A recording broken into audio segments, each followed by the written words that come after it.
Good evening, everyone.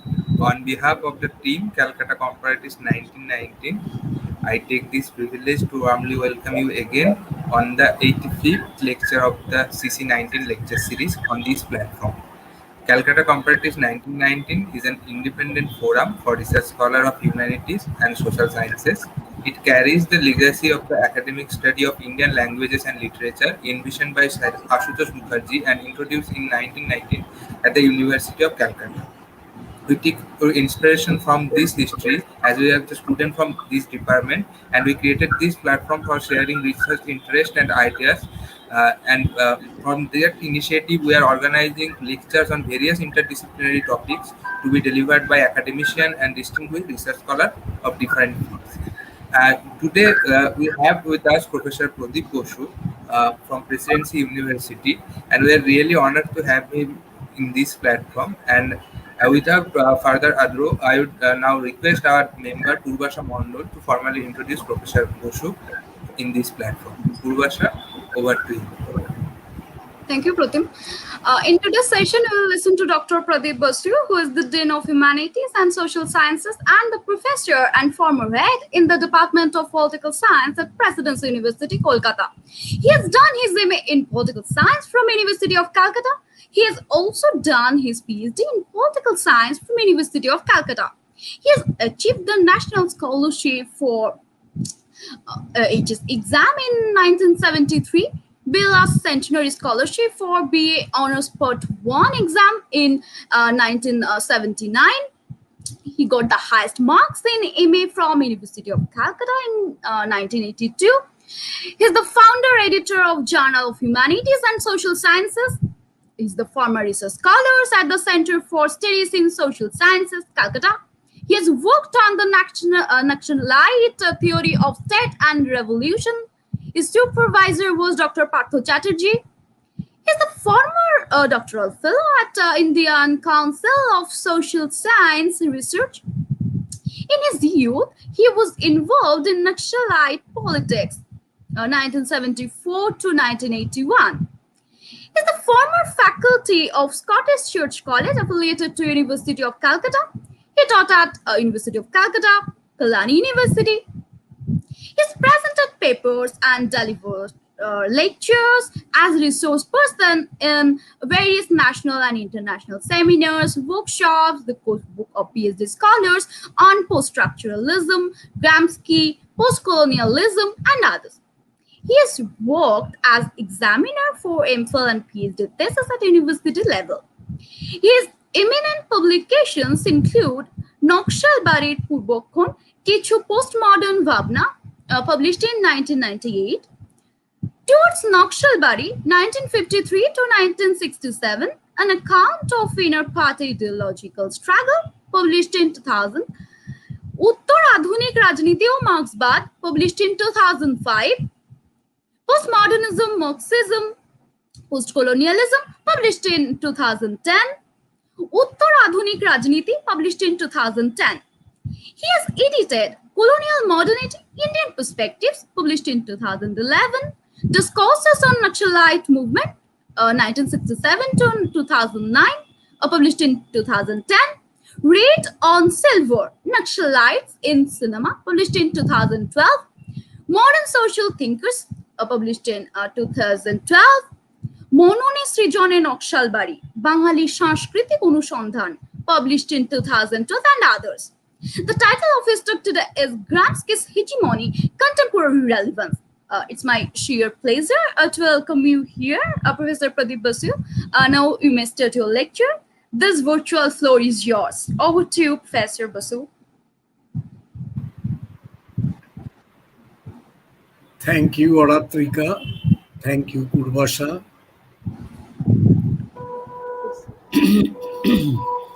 Thank you, Calcutta Comparatists.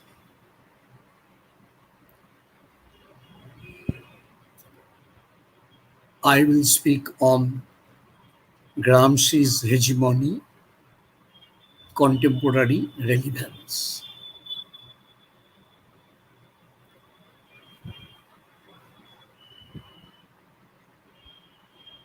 While speaking on contemporary relevance, I will speak a little about India's contemporary situation, political situation, because I am a professor of political science, and also this topic is entitled Contemporary Relevance. Antonio Gramsci, was an Italian communist leader. He was born, he was brought up in Sardinia, an island of southern Italy. Southern Italy was mainly agricultural, unlike the north. Northern Italy was industrialized. Southern Italy was neglected. Gramsci's childhood was not very comfortable. He had to work, but he was a very brilliant student. He joined Turin University in northern Italy,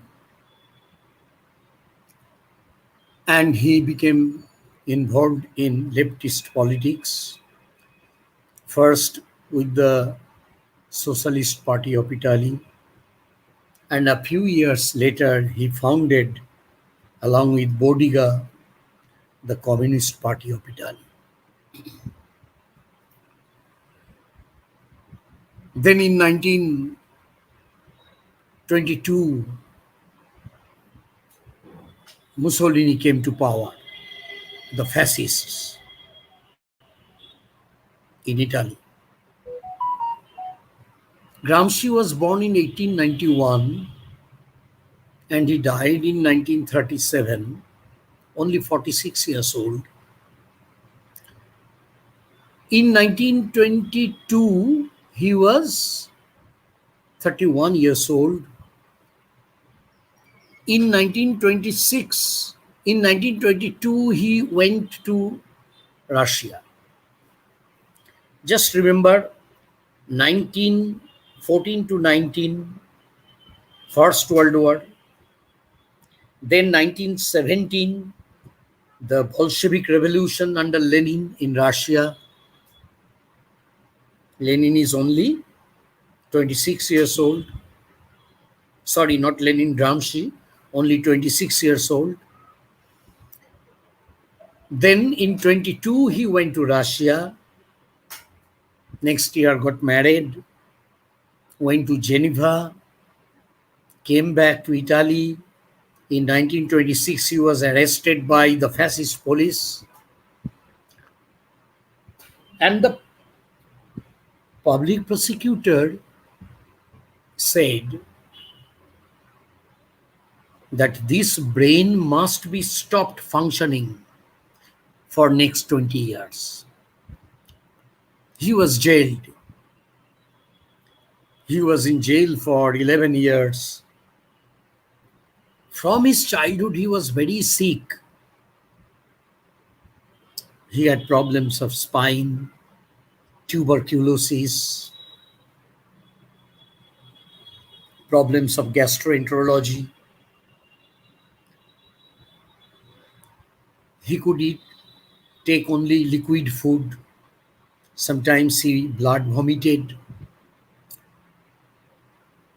He was extremely sick, and in 1937, when he was released, within a few days, he passed away.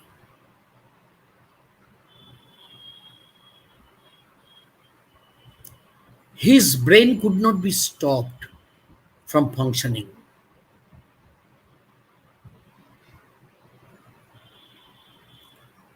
This brain started to work very actively, and in his prison, very tactfully, he wrote at least 30 notebooks which were later published as prison notebooks. And he gave some original ideas, innovative ideas, although based on Marxism.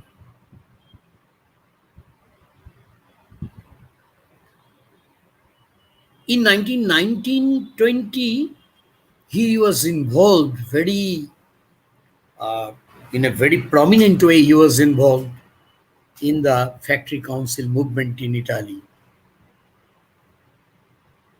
But the movement ultimately failed. He gave very original, innovative ideas, and most unfortunately, he was marginalized by orthodox, official, mainstream Marxism. Some scholars said that he belonged to Western Marxism, which included also French Louis Althusser, Karl Korsch, Lukács. Some scholars said, opined that he was an advocate of, Gramsci was an advocate of humanist Marxism. But there is no doubt about this, that he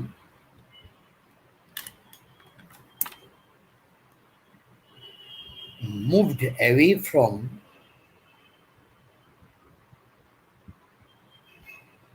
orthodox Marxism and economism,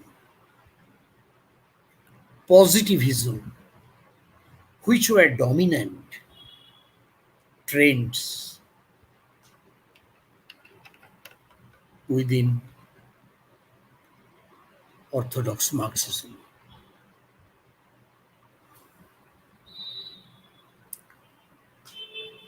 Orthodox Marxism said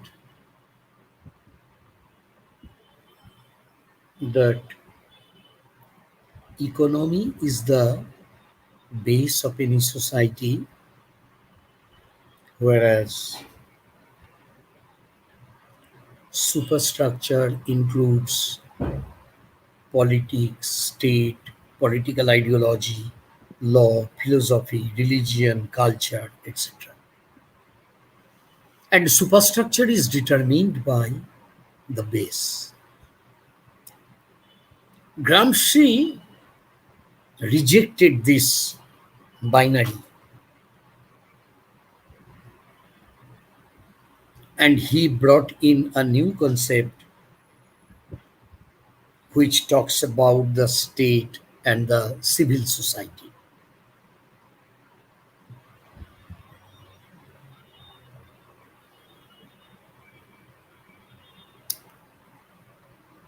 According to orthodox Marxism,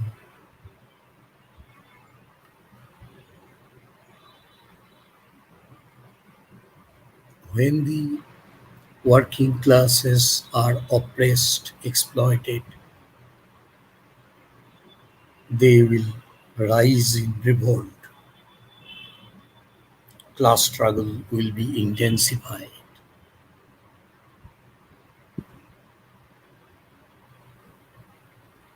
But Gramsci found that in Italy, although there was a fascist government of Mussolini, which suppressed the freedom of speech of all the opposition, which launched immense oppression and exploitation over the working class on behalf of the capitalists.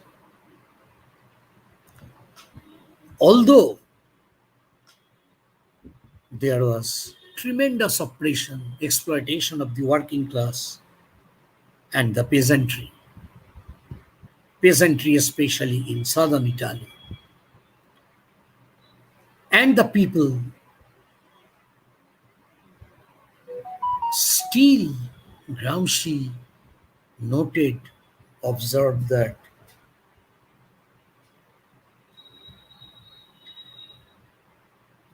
people extended their support towards Mussolini's regime. They loved their dear Duce Mussolini, the great leader.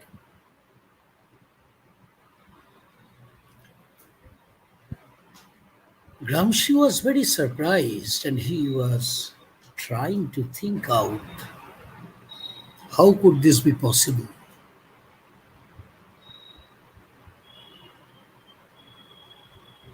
He was thinking, he was absorbed in deep, penetrating thought, and he gradually moved away from orthodox Marxism, economic determinism, positivism of orthodox Marxism. He began to think about human consciousness, mind, psychology of the people, mass psychology, the thought, the ideas, the culture of the people. He began to think over these, which were hitherto been neglected by orthodox Marxism, because a great emphasis was given on economy and class struggle arising out of the contradiction between the relations of production and the productive forces. But Gramsci tried to understand the psychology, consciousness of the people. That is why he has been described as a humanist Marxism. Most of the time, he was marginalized by orthodox Marxism. Only recently, in Bengal, I think, in 1980s, Professor Ashok Sen of economics, he started discussion on Gramsci. Ajit Ray authored a book in Bangla on Gramsci.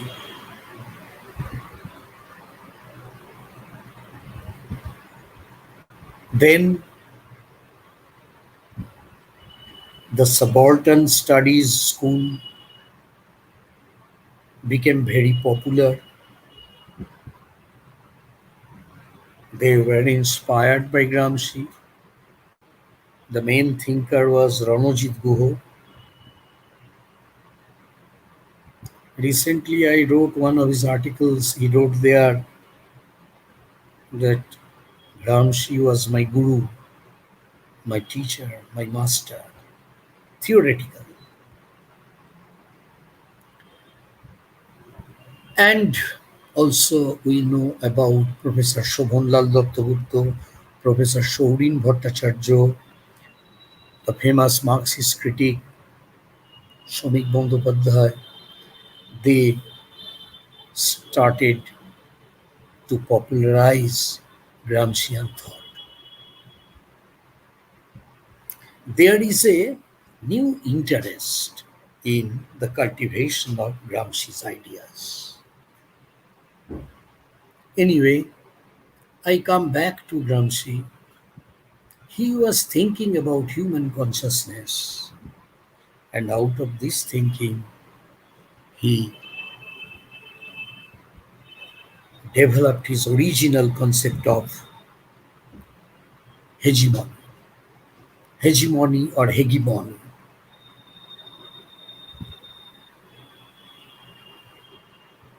Briefly speaking, it means the intellectual and moral leadership by the bourgeois class over the whole society.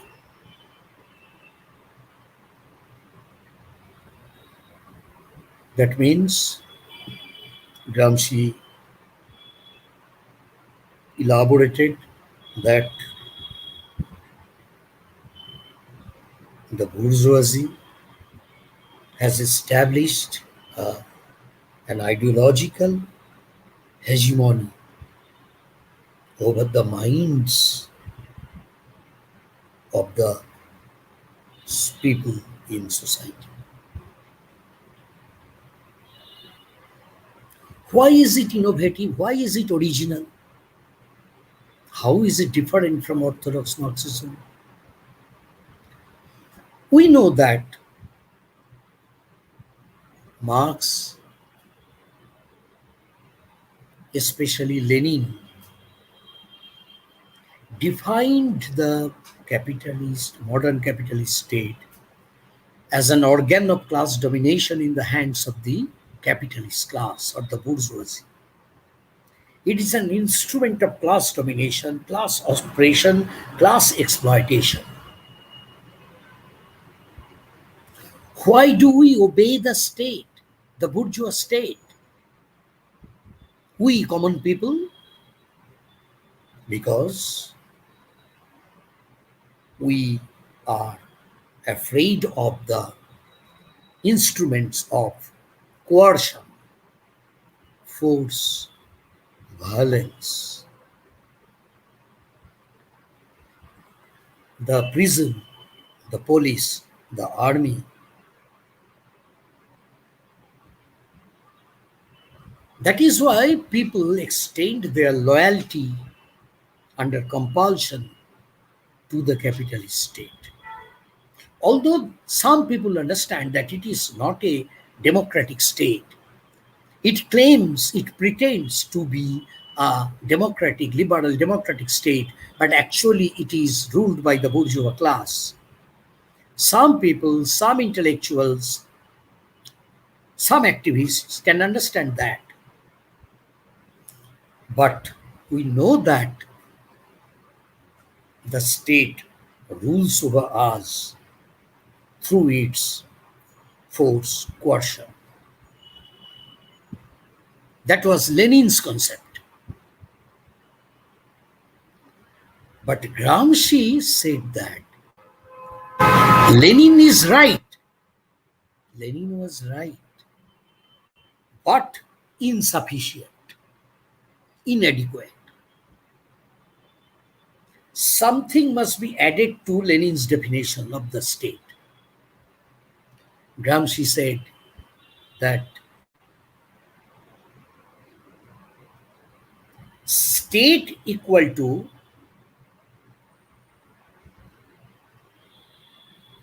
political society plus civil society.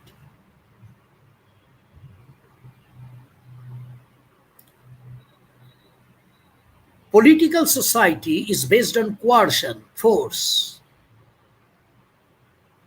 But civil society is based on consent, legitimacy.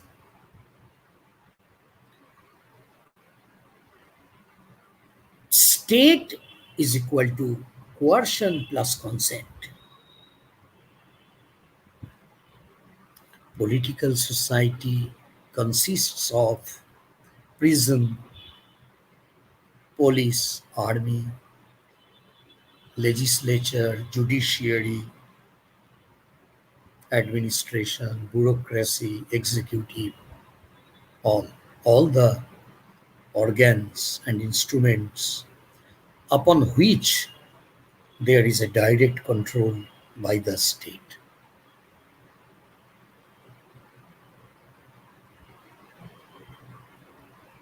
They are direct instruments of the state power.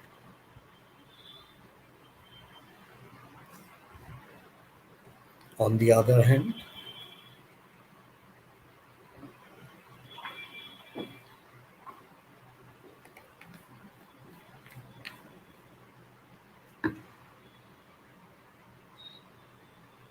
Gramsci added, there is the civil society, which refers to different private, non-state organizations and associations, which are, to a large extent, at least apparently, they are independent of the state. They are autonomous. At least people believe that they are not the direct instruments of the state. They are independent, autonomous bodies, private associations, such as family, church, trade unions, cultural associations, debating societies, seminar bodies, educational institutions, etc.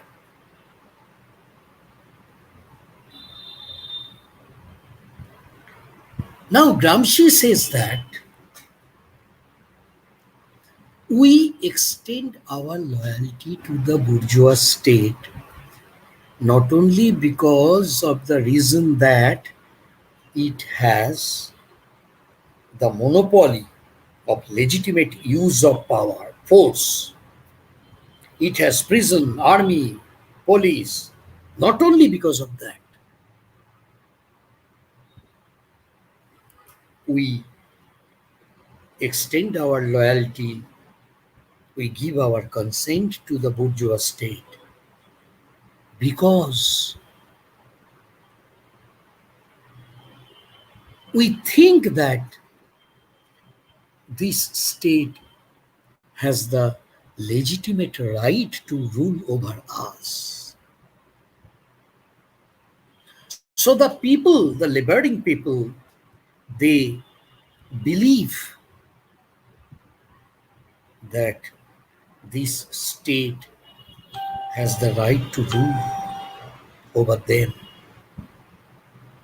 They extend their legitimacy, they extend their consent, willing consent, active consent, on the basis of which the legitimacy is erected. That legitimacy justifies the rule by the bourgeois state.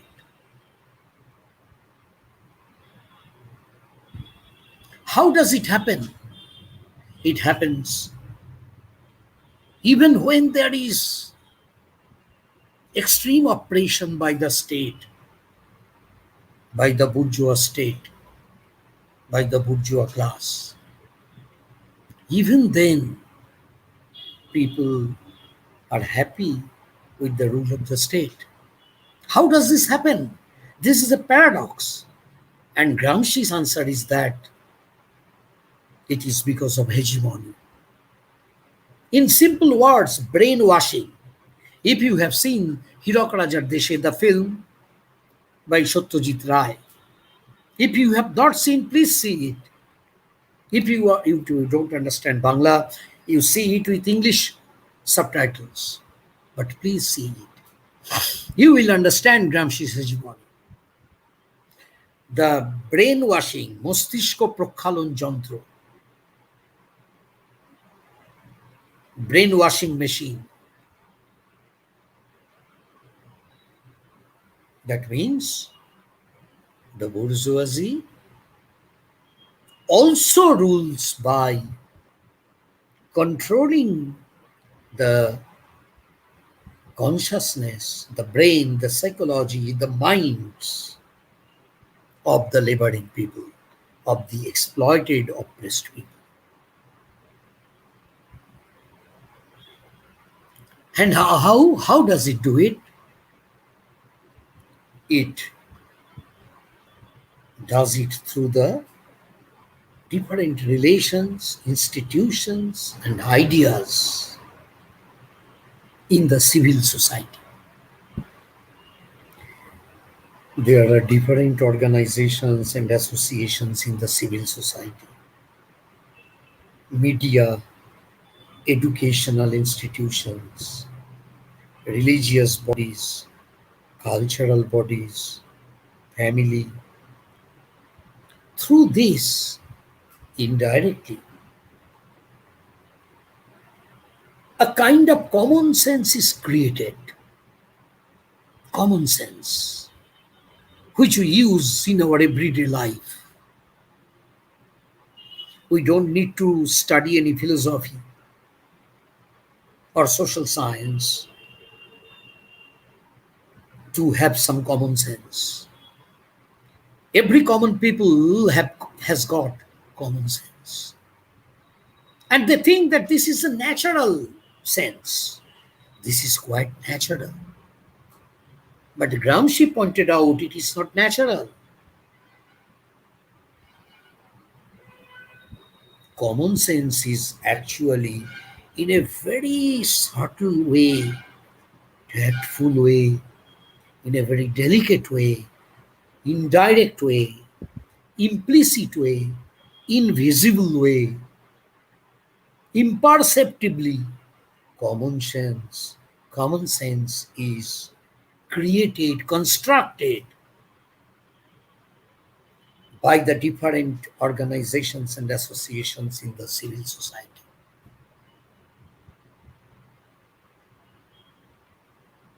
That means when I think in terms of my common sense. When people think, they think in terms of their common sense.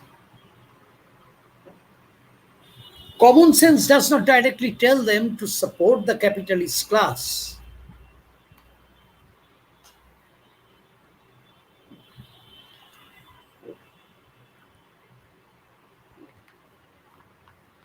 Common sense creates among them a belief, a sentiment, an attitude, an idea, an emotion, a value, a moral value, a sense of justice, a concept of ideal life, an assessment of life, an evaluation of politics, thoughts, ideas, imaginations, political imaginations. These are created in the minds of the people, which indirectly justify the rule of the state, bourgeois state. People say that, okay,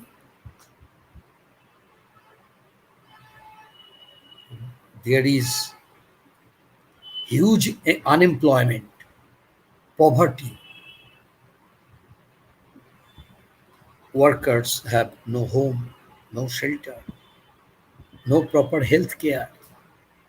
So what? This bourgeois class, they are so educated, they are noble, they have a big heart, they have wisdom, they have intelligence, they have science and technology in their hands, they have social and political knowledge, they have high culture, sophisticated language, their lifestyle, their dress, their food habits, so much superior to ours, to that of ours. These political leaders, Mussolini, other fascist leaders of the party, of the government, they are so superior in their intelligence, in their wisdom. We are inferior people. God has made us poor. So what can they do? We cannot blame it on them. They are innocent people. Our destiny, our fate has made us wretched.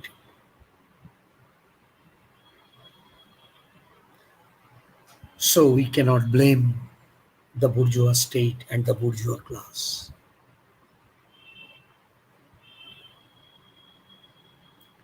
Now, Gramsci says that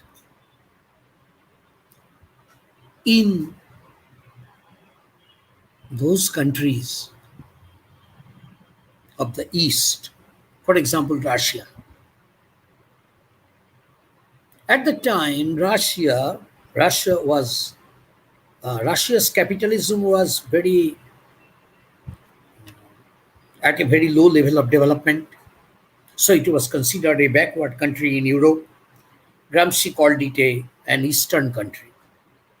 Gramsci said that in the East, that is in Russia, the civil society is very weak.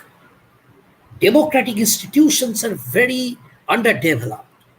Even if they are bourgeois democratic institutions, but they are very underdeveloped. Democratic values, democratic morality, democratic institutions, democratic associations, democratic practice are very much underdeveloped. That is why in Russia it was possible for the Bolsheviks, the communists under the leadership of Lenin, to directly launch an armed attack to start an armed revolution, to smash the Tsarist state and the bourgeois state in 1917. This he called the war of maneuver or the war of movement. In contrast, Gramsci said, look at the West Europe, industrialization, highest development of the bourgeois democratic institutions, democratic values, democratic attitudes, democratic beliefs, democratic morality, democratic institutions. They are deeply rooted, entrenched in the civil society. So,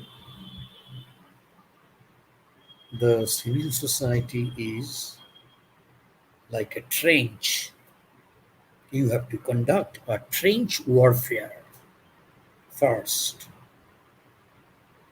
Otherwise, you cannot attack the fort, the castle of capitalism, the bourgeois state, the political society based on coercion. There is already hegemony in the civil society, a bourgeois hegemony.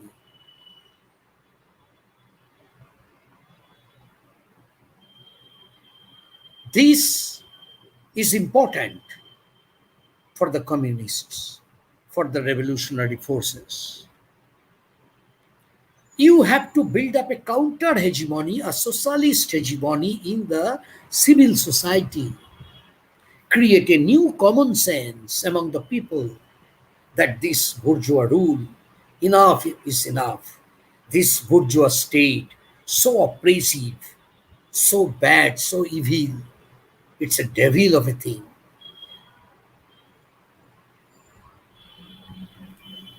If the new socialist values, attitudes, morality, new socialist ideas, ideals, aspirations cannot be created as socialist counter hegemony, it will be futile to attack the bourgeois state directly through an armed revolution.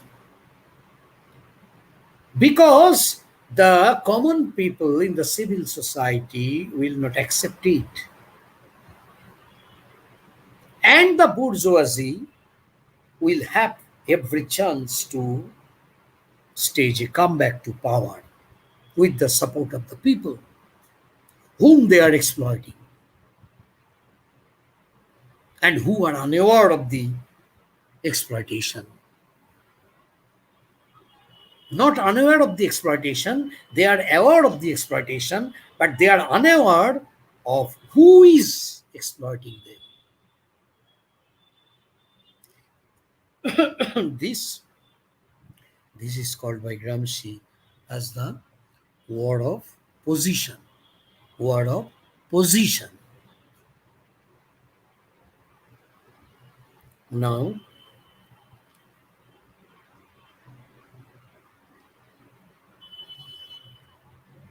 who will do this task of building up counter hegemony, and where? Where the answer is already given: in the civil society. In the civil society, the communists have to create a new common sense.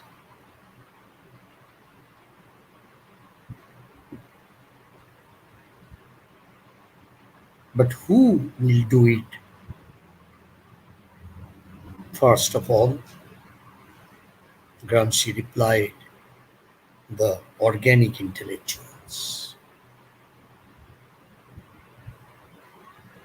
Before coming to that, I will relate very briefly the concept of alliance. In the hegemony, the bourgeoisie is certainly protecting its own class interest, but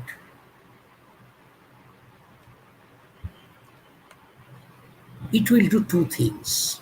One, it will project its own class interest as the interest of the whole society. Whatever the bourgeoisie is doing, that is they are doing for the sake of the well-being of the whole society. People think in that way.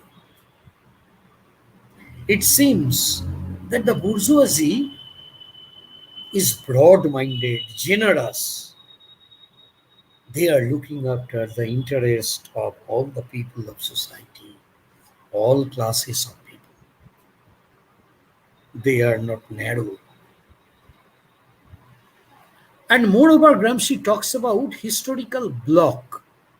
That means the bourgeoisie alone cannot rule over the society, so it makes alliances with different groups and social forces.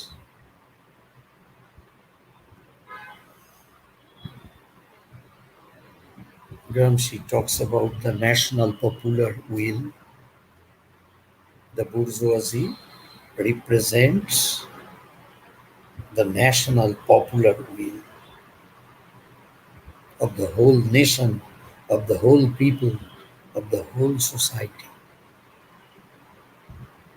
Sometimes it compromises with its own interests. It gives concessions to the interests of other classes and brings about changes in society. That is the concept of passive revolution, but that is a very big topic. I am not going into that right now. Let me focus on hegemony. Let us come back to the question, who will build up the socialist counter hegemony, and where? Where? In the civil society. Who? The organic intellectuals. According to Gramsci, there are two types of intellectuals. Actually, Gramsci said that every man is a philosopher, intellectually, socially. Every man is an intellectual, but all of them do not perform the function, social function of intellectual.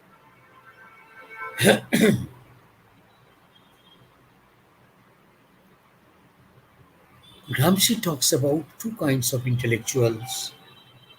One is the traditional intellectual and the other is the organic intellectual.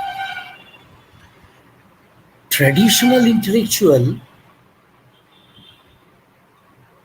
refers to those intellectuals who think that they are above class contradiction. They are neutral, they are impartial, they are unbiased. They are detached from the dirty politics, narrow class interests, etc., the conflicts of groups, etc.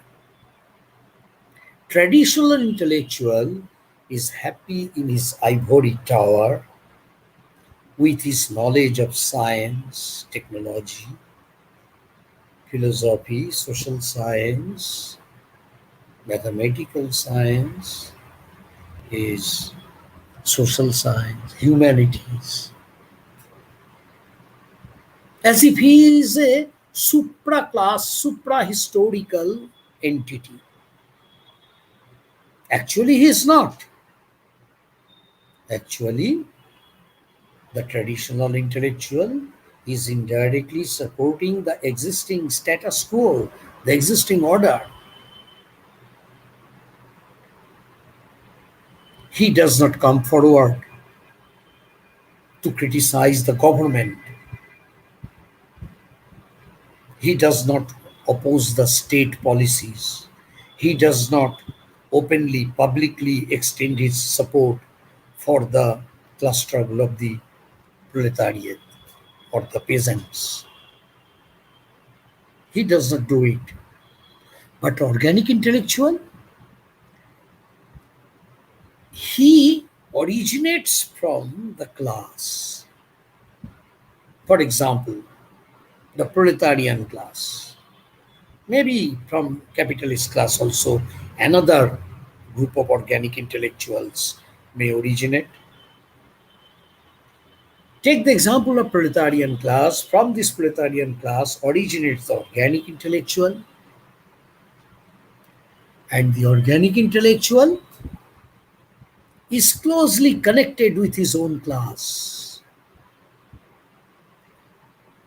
The views, aspirations, attitudes of the people are generally scattered, fragmented, incoherent. There are ruptures, discontinuities,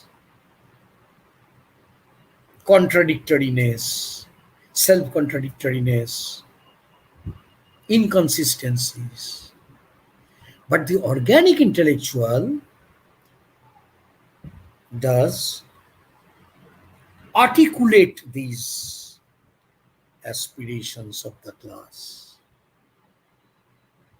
articulate the ideas, the political aspirations, articulate in a consistent, coherent, systematic way.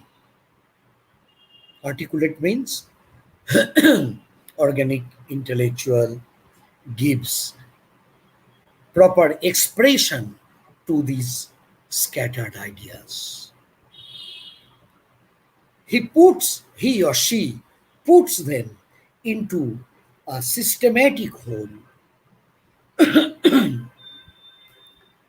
It is the duty of the organic intellectual to integrate, articulate, aggregate these demands and needs and aspirations and ideas of the proletarian class. That is why Gramsci gives so much emphasis on the organic intellectuals.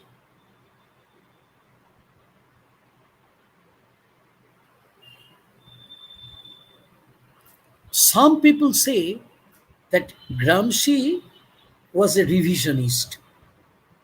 He wanted compromise with the capitalists. He was not a revolutionary Marxist. He wanted to give emphasis on the organic intellectuals, and he gave sole emphasis on the task of building or counter hegemony. bypassing revolution. But it is completely wrong. Gramsci very clearly said he very firmly believed that there will be revolution in the Western democracies as well. But first task is to build up the socialist counter-hegemony in the civil society. Now the contemporary relevance, we live in India, and how do we apply this counter-hegemony and hegemony?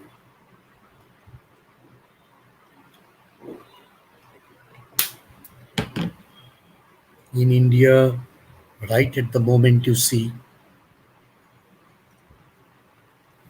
thousands and thousands of people are jobless. In 45 years, now the number of unemployment is the highest. GDP growth has fallen down, and now it is running negative.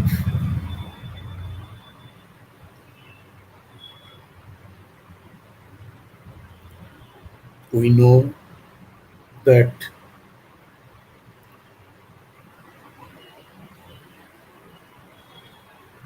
a central vista is going to be constructed by demolishing the old buildings in Delhi. One estimate says that around 24,000 rupees will 24,000 crores rupees will be spent for this. 3,000 crores rupees has been spent for the statue of Sardar Vallabhbhai Patel. 24,000 crores of rupees are going to be spent for the Ram Mandir in Ayodhya.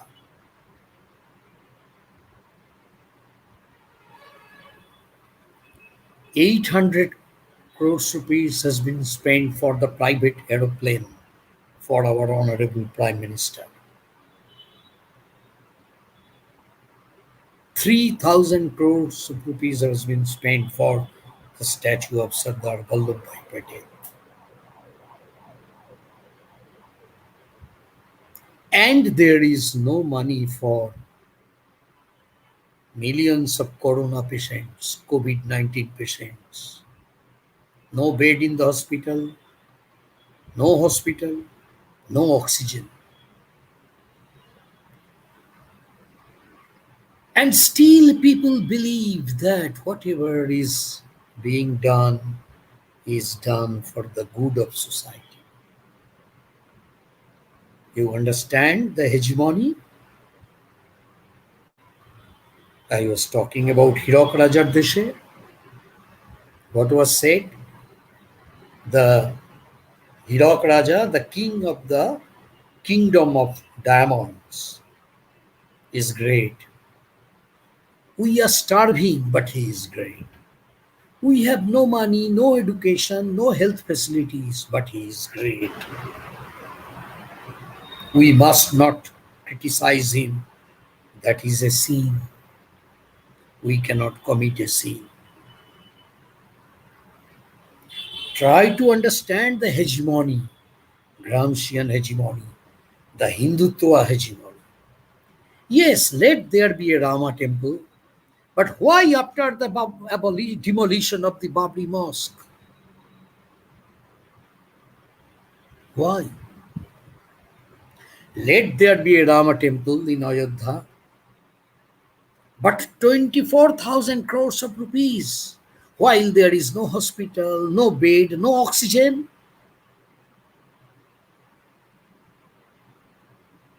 Sardar Vallabhbhai Patel, much regards to him, but his statue purchased from China with 3,000 crores of rupees.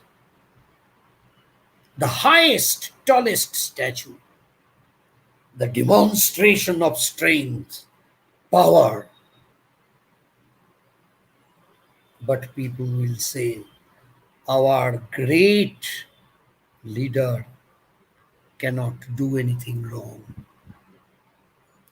we voluntarily, willingly give our consent to his regime, to his rule. While Bijoy Mallya, Nirav Modi, Mehul Choksi had stolen crores and crores of bank money. Bank has even waived many industrialists, not a poor peasant, not a poor worker, but the millionaire, billionaire, trillionaire. Bank waived the loans. And these people left India. And during the lockdown, one estimate I was going through, 28 families of industrialists have made, doubled, tripled their millions and millions, crores and crores of money. Adani, Ambani, Tata, Birla, Singhania, Dalmia, Goenka, Wadia. But what about the Porijayi Shromik, the migrant laborers? 400 kilometers, 500 kilometers, they are walking. Female workers, male workers, with their children on the suitcase, sprayed insecticide, poisonous upon them, lathi charged. Some were killed by train, railways, railway tracks, on the railway tracks. And still people say, what is going on? That is good. That is good. That should be done. Our common sense says that. In education, there is a new education policy.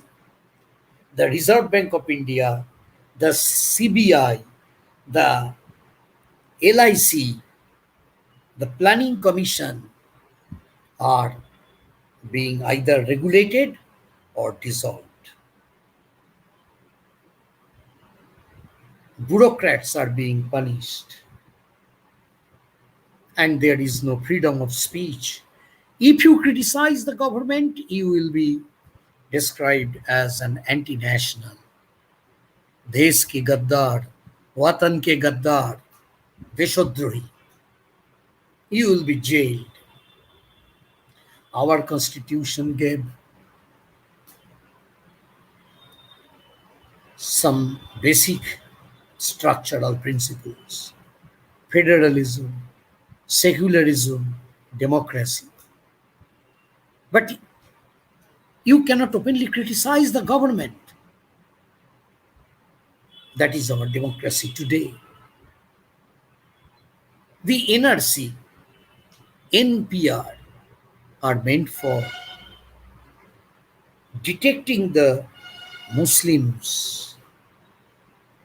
Just think of another Nazi government in Germany of Hitler.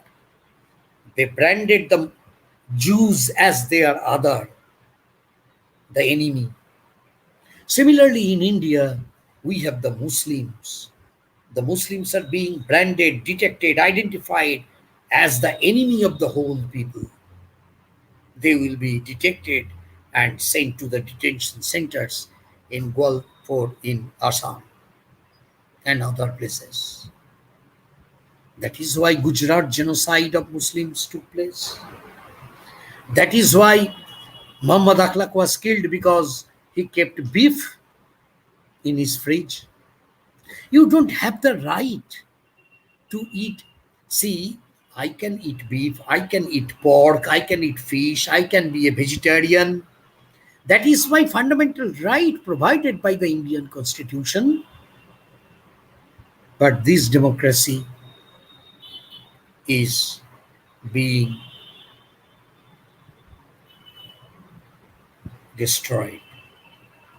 And still people think, you see, I was talking to a rickshaw puller I was talking to a cab driver.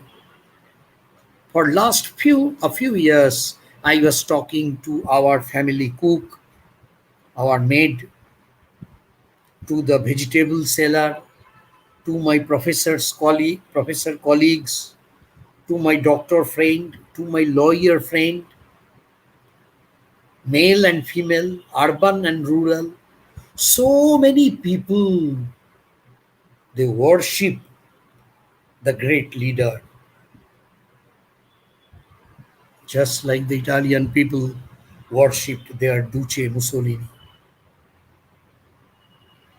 You understand, that is the hegemony, the the when the price of petrol increases, cooking gas increases, kerosene, which is used by the poor laboring people, even when its price increases, the people say, we are happy because our great leader has given a lesson to our enemies, these Muslims, these Pakistanis, Pakistan.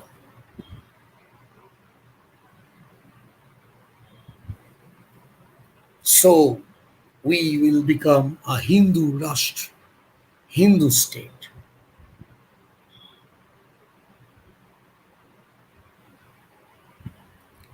That is the hegemony that in the civil society,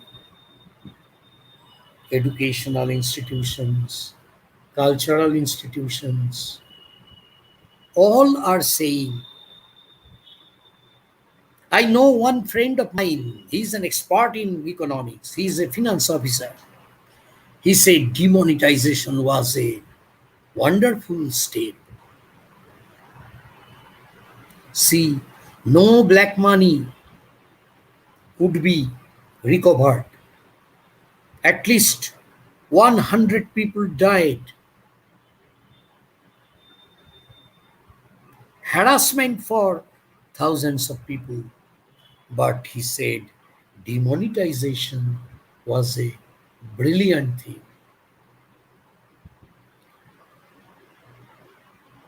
And people are talking about Gujarat model of development. But you know, regarding human development index, child development index, Gujarat's condition is not very good, not very advanced. Development for whom? For Adani, Ambani, or for the poor migrant worker, the peasant, the worker of the unorganized sector, lower middle class, for whom? For whom development?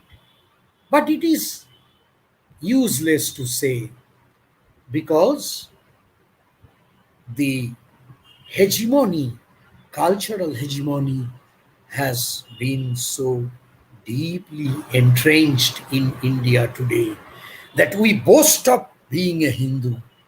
I may not have shelter, I may not have food, my children may not have good health facilities, no education, no culture, no warm clothes during winter, no medicines. During Corona, no oxygen, no vaccine. But we are proud to be a Hindu. We hate the Muslims. We hate the Christians. We are proud to be Hindus. A worker who has lost his job, a peasant who is starving. They have seen farmers are fighting in Delhi, Singhu border, against the three farmers' bills, acts, laws. The workers have seen that there are four labor codes. the teachers and students know there is a new education policy. But still, the CAA discriminates between Muslims and other religions. Thus, it challenges the secular basic structure of our constitution. But still, the people believe that everything is fine. We have a great leader who taught a great lesson to this Pulwama Balakot, great lesson to Pakistan, who conducted a genocide in Gujarat and taught the Muslims a great lesson. So, the main thing is that India dreams to be a big power. This dream of militarism, racism, these are the dreams which Mussolini and Hitler brought before the people of Italy and Germany, respectively. LIC, Air India, Railway being sold out, privatization. Pluralism is suppressed. Women are criticized, humiliated, raped. Dalit are tortured. Students in JNU or Jadavpur University who dared to protest. Muslim women in Shahinbag, Park Circus in Kolkata, who protested against NRC.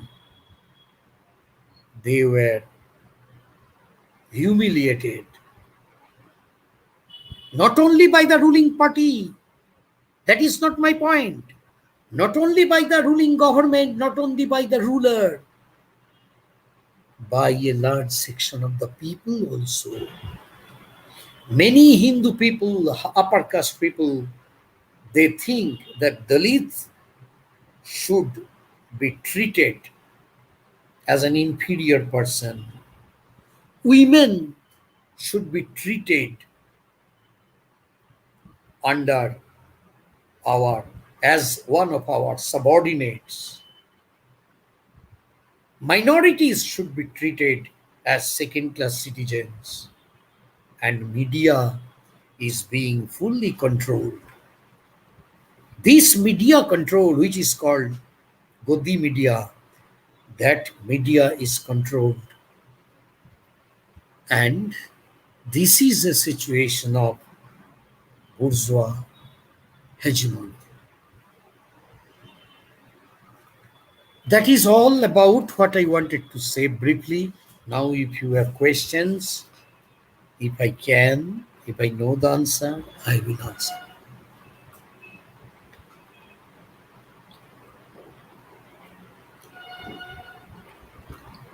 Thank you so much, Professor Basu. This is very enlightening lecture, and then we started. It was like attending the favorite class of a favorite professor. It was really awesome. It was amazing. The lecture was, and Thank you. we have many questions from YouTube, and also I think our executive council member Purbasha and Arif both are present here. Both have some questions for you, but we'll first take the questions from the YouTube chat box from the participants.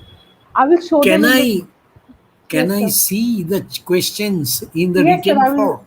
I will show them in the screen. I will show them. Okay, okay. There are many comments as well. The first question is from Keshav Bansal.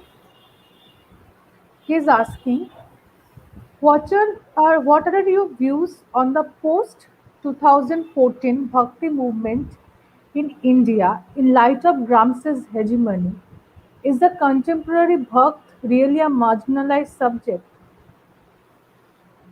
That is exactly what I wanted to say so long.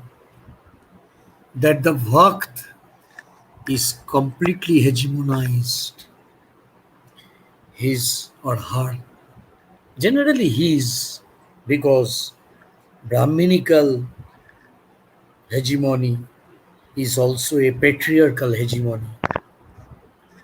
It wants to subjugate not only Dalit but also women and also the religious minorities. The Bhakt is not a marginalized subject. The Bhakt, his brain has been totally washed. He cannot think. He has eyes, but he cannot see. He has ears, but he cannot hear. He has tongue, mouth, but he cannot speak anything other than Jai Sri Ram. Of course, people have the freedom to worship Rama. Rama is respected by so many people. But the Bhakt will depict a new Rama, not the Prajapalak Rama, not the affectionate, loving, caring Rama, not the Rama who cared for the people. It is a different Rama, an aggressive Hindu, a fundamentalist Hindu god, a militant god. So Bhakt worships a new Rama, not our old Rama. And a Bhakt is not a proper Hindu. Ramakrishna and Vivekananda, Ramakrishna said, Joto Moth Toto Poth. There are so many roads to reach God, and I respect all roads. Ramakrishna, he became a Muslim through namaz and kalam and Maulvi. Vivekananda said that Hindus are the brain of India and Muslims are the body. Both should be combined. But this Bhakt is not a marginalized subject. He is an aggressive, dominant personality who wants to destroy the pluralism of India. His Hindutva is a different kind of Hindutva. We have lived for thousands of years. See the Bhakti movement of 16th century. Guru Nanak, Mirabai, Kabir, Chaitanya, Lalon Fakir. There is a glorification of pluralism. But Hindutva has imposed a special kind of hegemony, and the Bhakta cannot think in his own way. The Bhakt has become a blind person.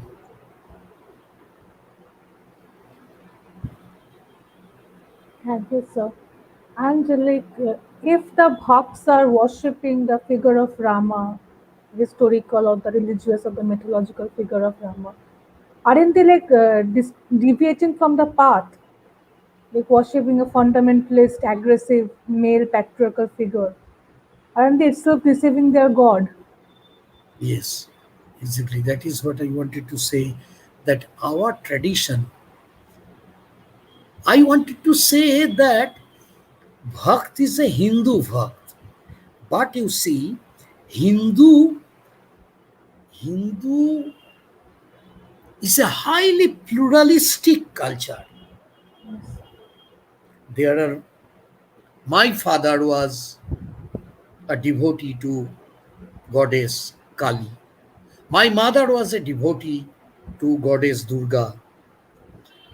In my family, I have seen there are Shaivas, Shaktas, Vaishnavas.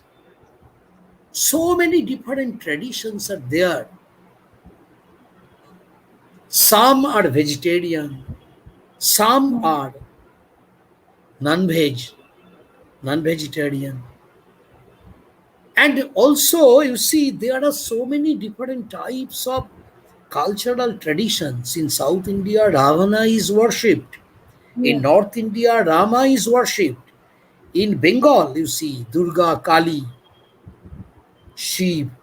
And in Northeast, Christian people are there. Muslim people are there. Adivasi people have their own religions. Bhakt does not understand anything. Bhakt has eyes but cannot see the reality. The great enriched pluralistic life of India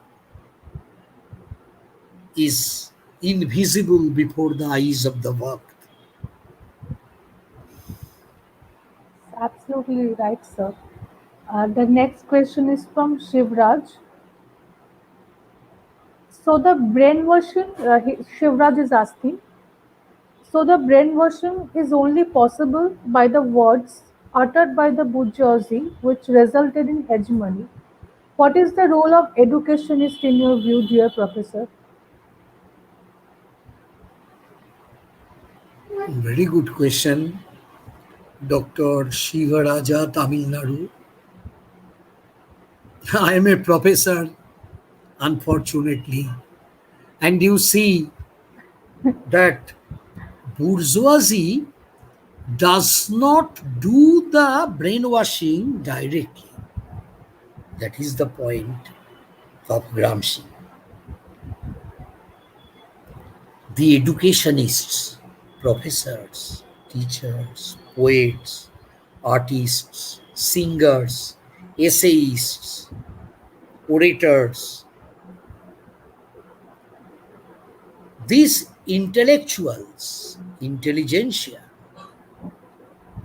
as well as the creative artists, this whole intelligentsia, they work in the civil society through debating society, through educational institutions, schools, colleges, through family, through religious institutions, through media, cultural bodies, trade unions. In these different institutions and non state private organizations, the hegemony of the bourgeoisie operates. And the educationist plays a very crucial role in the process of building up this hegemony on behalf of the bourgeoisie. They do not say anything directly, but they develop a kind of common sense. Common sense that yes, he is right. Yes, he is educated. He is a doctorate. His son studies in USA. He is a graduate from Harvard or LSE or Oxford. He is a rich man. He is an intelligent man. He is a wise man. So we must respect the political leader. We must respect our leaders. We must respect our bourgeois capitalist industrialists.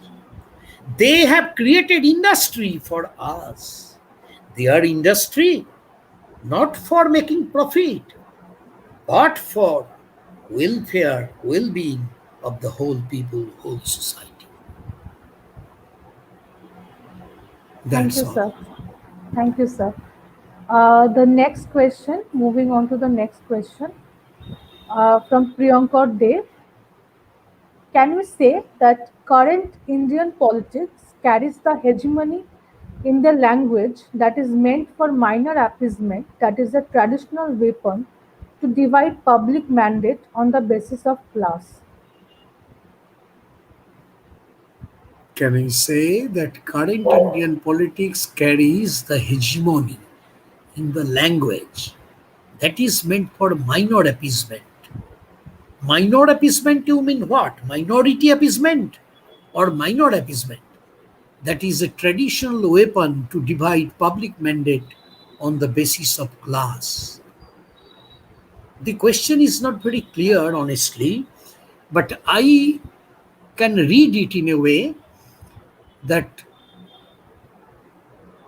language certainly plays a very important role in hegemony. You know, Ranojit Guha wrote a paper, uh,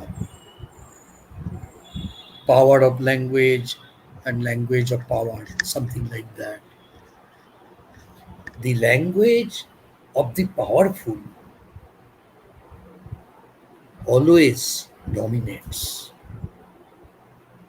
See, if I go to a police station and if I speak Bangla or Tamil or Telugu or Punjabi, I will not get the full respect. But if I can speak fluently in English, the police will consider me coming from a high background with political connections. So, language creates a kind of hegemony in our social life, in the civil society. Are you coming from an English medium background or a Bengali medium or a Tamil medium background? Have you passed convent? Are you a convent educated? In the newspaper matrimonial columns, you see, there is advertisement that a fair complexioned, beautiful, convent educated girl is wanted. Convent educated. That means that a language, think of it, thousands and thousand miles away, the language, the speakers of the language once ruled over us. But we are still psychologically the slaves of that language. But that is a topic of post-colonial theory. If you invite me some other day, I can speak on post-colonial theory. What is the basic? It is my favorite topic. I am very fond of it. The point is that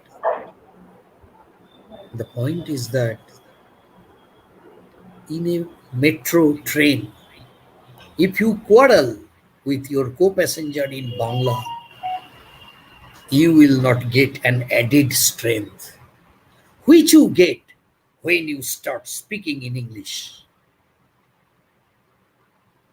If you say stupid, bunch of idiots, if you say in English all kinds of abuses, if you utter, the people around you will give you an added respect. That is the invisible power, the hegemony of the language. And that is there. Okay, next question. Yes, sir. Thank you for the last answer. The next question is from Anisa Fatima. How are Gramsci's ideas of state power and ideological apparatus different from that of Althusser? Very good question. Very good question. Achha, can I know who are these people? Anisa Fatima, she is from where? Your classmate or your organization member? No, one of our participants for sure. If she likes to introduce herself in the chat box. Okay, okay. And the other people, this Shivraj and other people, I wanted to know that one is from Tamil Nadu. Anyway, see, it is a very serious question, Anisa Fatima, you have asked, but it is a very long discussion. What is the exact difference between Gramsci's ideas and Althusser's? See, very briefly I can say, Althusser was influenced by Gramsci. Gramsci was an Italian Marxist, Althusser was a French Marxist. Both were philosophers. Both were communists.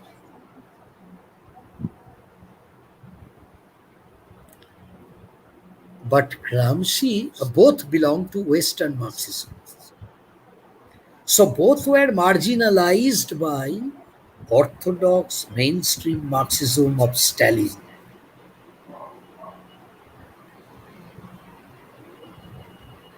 And the international communist parties and their association. Both were marginalized. But there is a difference. Gramsci was a humanist, whereas Althusser was a structuralist Marxist. Now, Gramsci says that state has two dimensions. One is political society, other is civil society. Political society includes police, army, military, legislature, bureaucracy, administration, judiciary, executive, etc. And civil society includes educational, religious, cultural associations, non-state associations.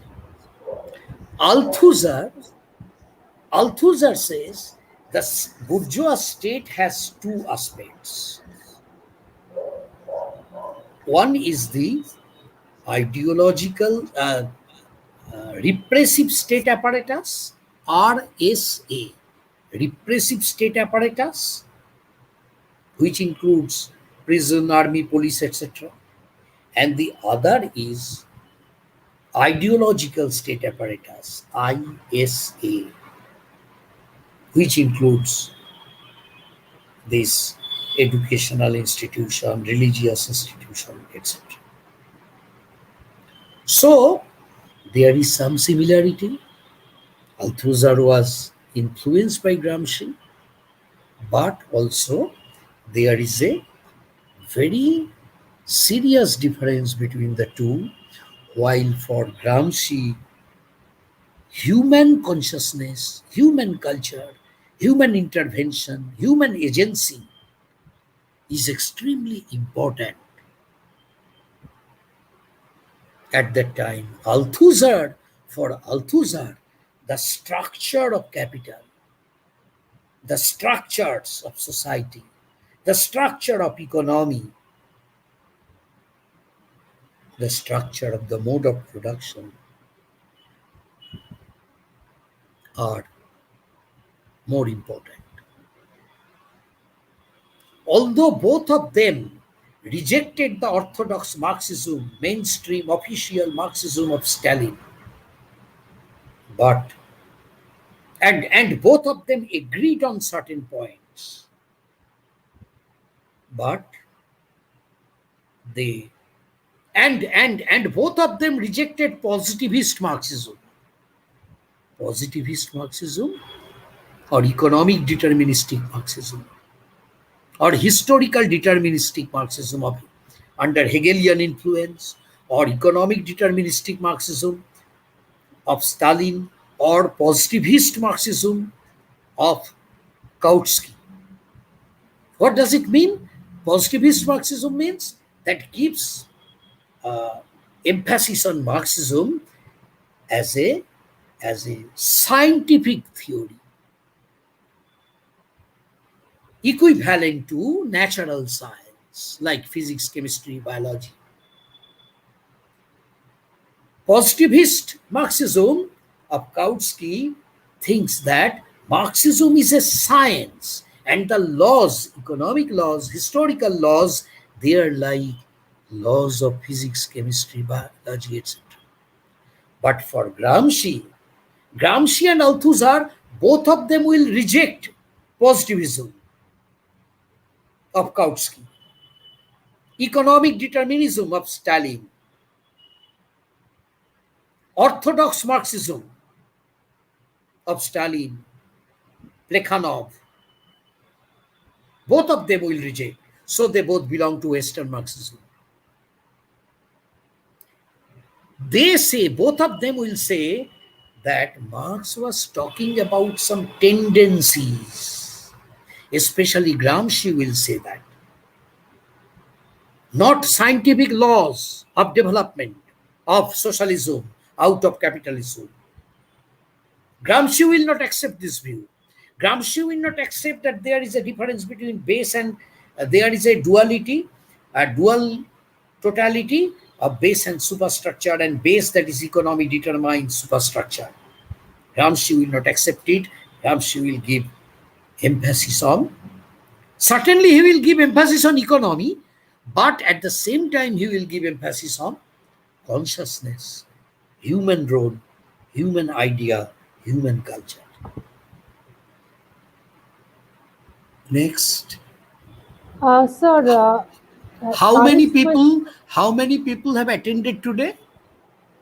Do So you it know that? varies. It's showing from sometime it's 40, sometime it's 30. So it depends. I think the views will Okay. cross more than 100 because it varies the views. It will be uploaded in the YouTube.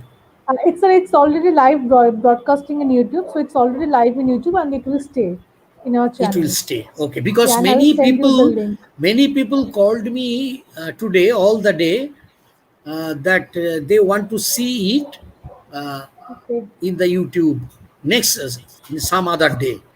Okay, Okay, okay. okay, sure, sir. I'll Next send you the question. link again. Yeah.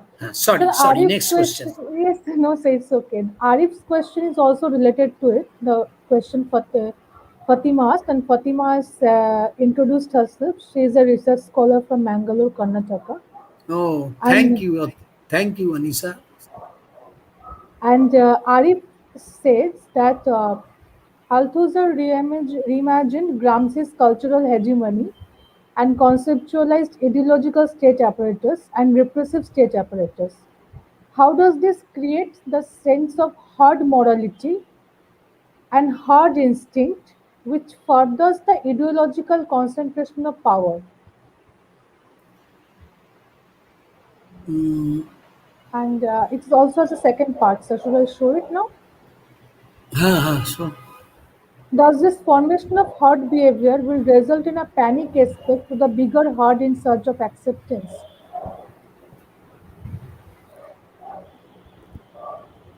actually, it is a difficult question, Arif. Can I know what is he doing? Is he a research scholar? Yes, he is pursuing MPhil from comparative literature at Vishwabharati. Arif, Oh, I he is see. here. I Arif, see. can you switch on your camera? He is trying to go for Oh, Hello, PhDs sir. abroad. hello, hello. Thank you, thank you. Hello. Very happy, very glad to meet you. See, Arif, it is a very complex question. I don't think I would be able to do justice to this question here because we are running already 8:35. Uh, Hard instinct, hard morality, this concept is coming from in the writings of different writers. Which writer, which philosopher do you have particularly in mind? Sir, Hegel or Nietzsche? So actually, the thing is, I have read Hegel, and you said about Nietzsche also. This the concept, or I like it has a origin long before, like it's before 100 years or so, but it is still progressing and it is developing. It's the concept is developing rapidly through the context, because the context is changing. And the thing about herd is like today crowd theory also, which is very much kind of similar to this herd morality and these things, though that crowd theory is very much influential, I think so, is influenced by the present research scholars who are dealing with anything that deals with militancy or resistance or that sort of themes. So I think that the herd morality in like to exactly conceptualize in terms of a certain thinker, that would be a little bit like on the smaller Yes. side. I want to think it in a much of in a general sense, like how You the present. you Yes. wanted my view. Now I Yeah, understand. exactly. I will say, in the context of Gramsci's hegemony, I will say that there is a very there is a very dangerous element in hard morality, hard instinct, hard behavior. True that there is a possibility, potentiality of a uh, constructive display of energy. But as Gramsci, in the context of Gramsci's hegemony, this energy reserved within the collective wisdom, the subconscious collective wisdom of the people, the hard mentality, that is dangerous. Because if it cannot find a way out for creative activity,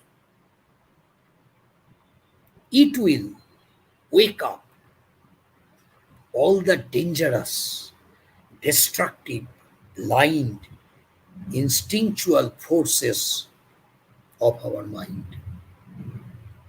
And that happened in case of Hindutva.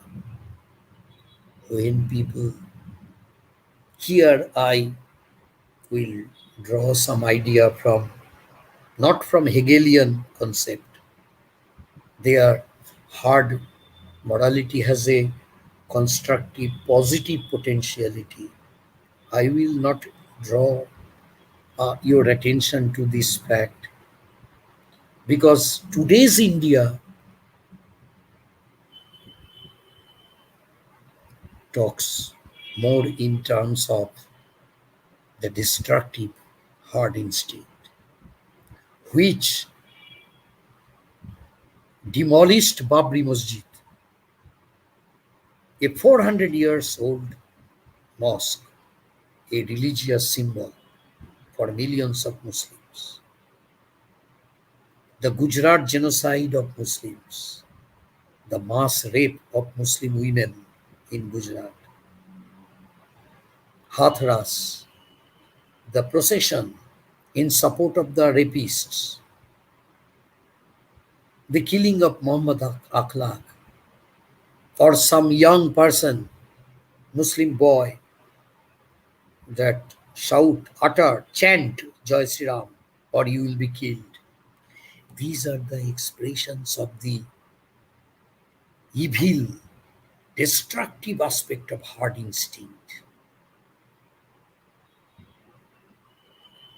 Nietzsche was aware of it.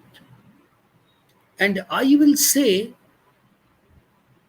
Hegel had two aspects. On the one hand, Hegel is saying that this hard morality will give rise to the nation. The subconscious collective consciousness, collective will, wisdom that will ultimately flourish into a nation state, national state. And nationalism was glorified by Hegel. But at the same time, Hegel very clearly supported militarism, chauvinism, suppression of individual rights, glorification of the German Prussian state as the advance march of God on earth. So, this nationalism of Hegel gradually developed into a militaristic, racist, chauvinistic, fascist, Nazi Germany. Many people blame both Nietzsche and Hegel for giving rise to fascism and Nazism in Germany, fascism in Italy and Nazism in Germany. So you have raised a very difficult question that hard instinct, I would say, my personal view is that hard instinct has potentialities for two tendencies. One may flourish into Hindutva kind of fascistic thing, the rape the Muslim women, kill the Christian, conduct genocide of Muslims. That is one aspect. Militaristic demonstration of power, strength, that is one. Another aspect of hard instinct has a that has a potentiality of developing into a soft, generous kind of pluralistic, pluralistic community, pluralistic society. At the present moment, the destructive hard instinct is today matching with the concept of hegemony of Gramsci. That, that much I can say. Sir, I would like to add something, if you don't mind. Yes, yes. Sir, Sure, sure, please. actually, I was my topic of my dissertation is based on resistance in Kashmir and its effect in the mass media. And while doing that, and also I was doing some research for my other papers, which deals with resistance from the minority or the quote unquote lower backward section of the class of the society. So while doing that, I found few things which were very interesting, that during few surveys and all that, when I was going through the list of victims in riots or any kind of the pogrom which recently happened at Delhi. So while doing that, I saw the things which were very interesting, that even the Muslims and the Hindus, the both parties which were participated in that thing, were basically from very lower classes. Their surnames and their titles signify they are from the lower castes. And that thing brought me to another aspect of that, that there is a reach for the higher class from the, like, there are the progression from a lower class to higher class, and that demands some things which should not be done, and that helps these politicals or the bureaucrats to brainwash these the people, the lower caste people, to thinking them, to make them think that they are Hindus, and they had to do some things to make them worthy of being a Hindu. And that's what makes them do these things, to get out on the streets, or they want to gather the acceptance. They want some acceptance from the higher class or the higher caste, and that makes them escape from this class, to the panic escape to do these things in search of acceptance. Do you agree with this?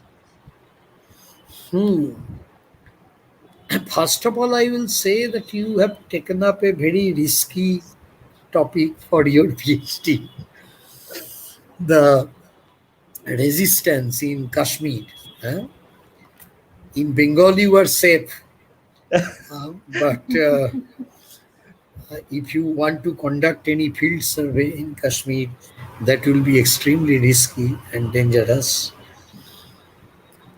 And as you say, some Hindus are deprived. I was talking about a rickshaw puller, Hmm. poor man, lost everything. He is a refugee from East Bengal, now Bangladesh. He hates the Muslims because of the tortures and oppressions. I don't deny that. It is true. Minority has been subjected to oppression in Pakistan, in Bangladesh, and in India also, and in Burma, Myanmar, the Rohingya refugees, in Sri Lanka.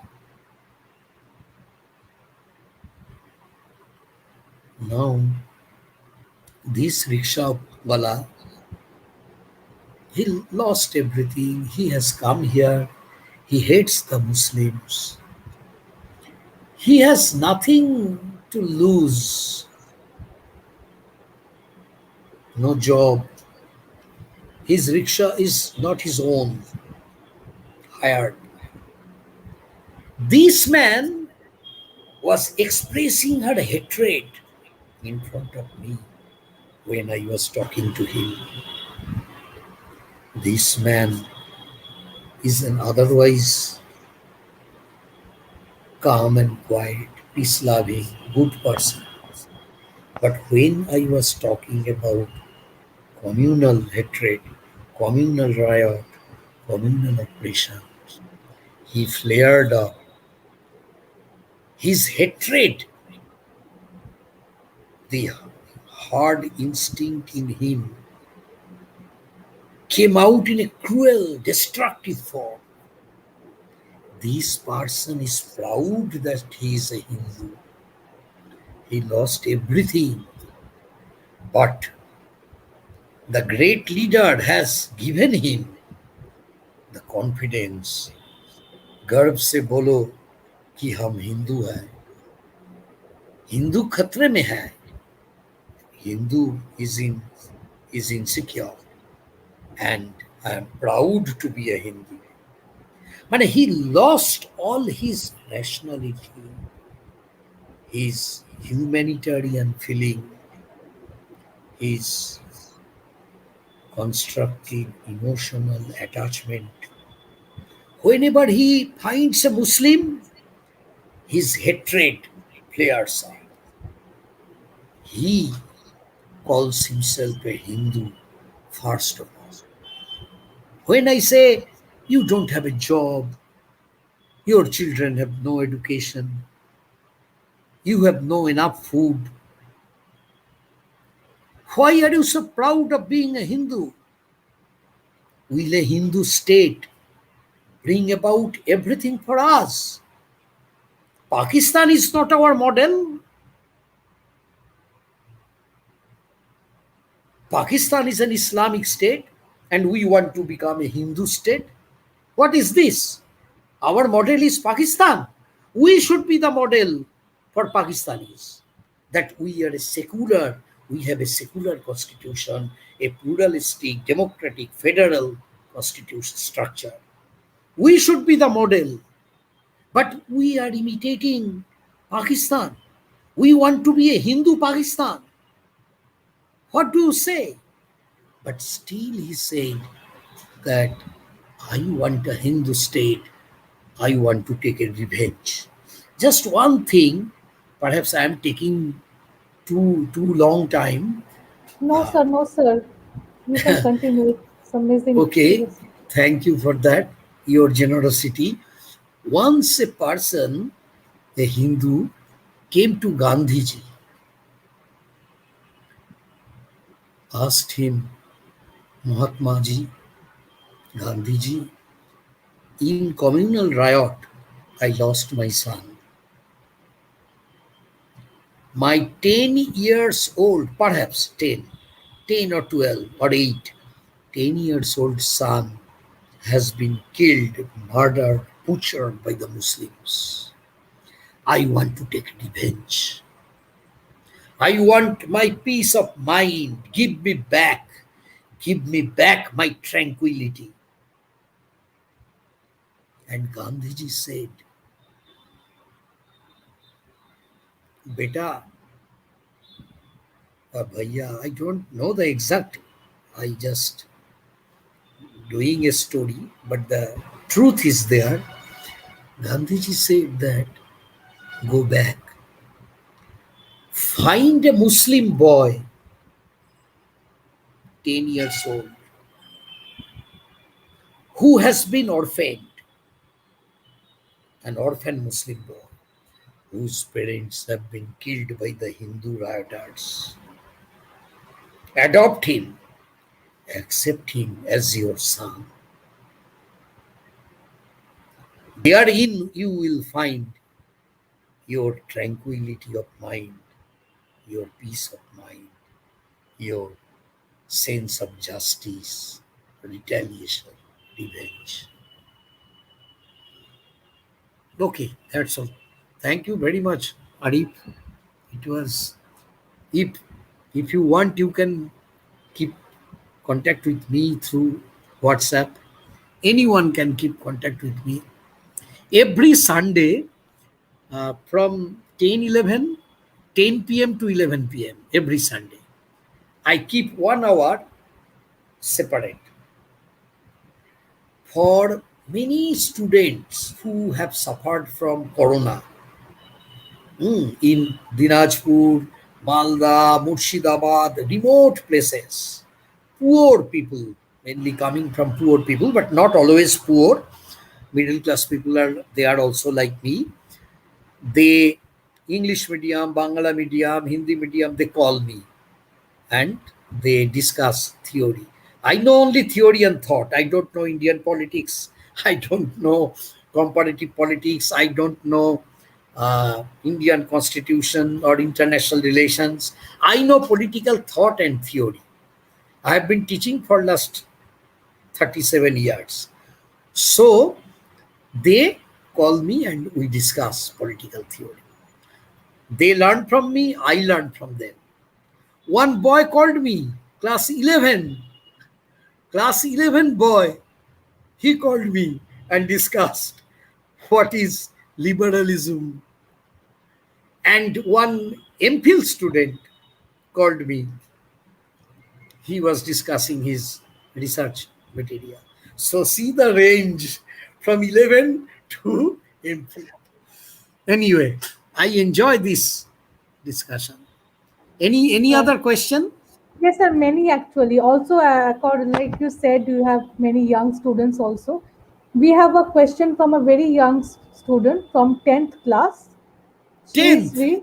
Yes, one of our most youngest participants. Dear Very Professor, interesting. Hmm. how shall we go against the hegemony as a young adult? I agree with The Gramsci 10th here. class student, Sri, yes. Sri, Sri.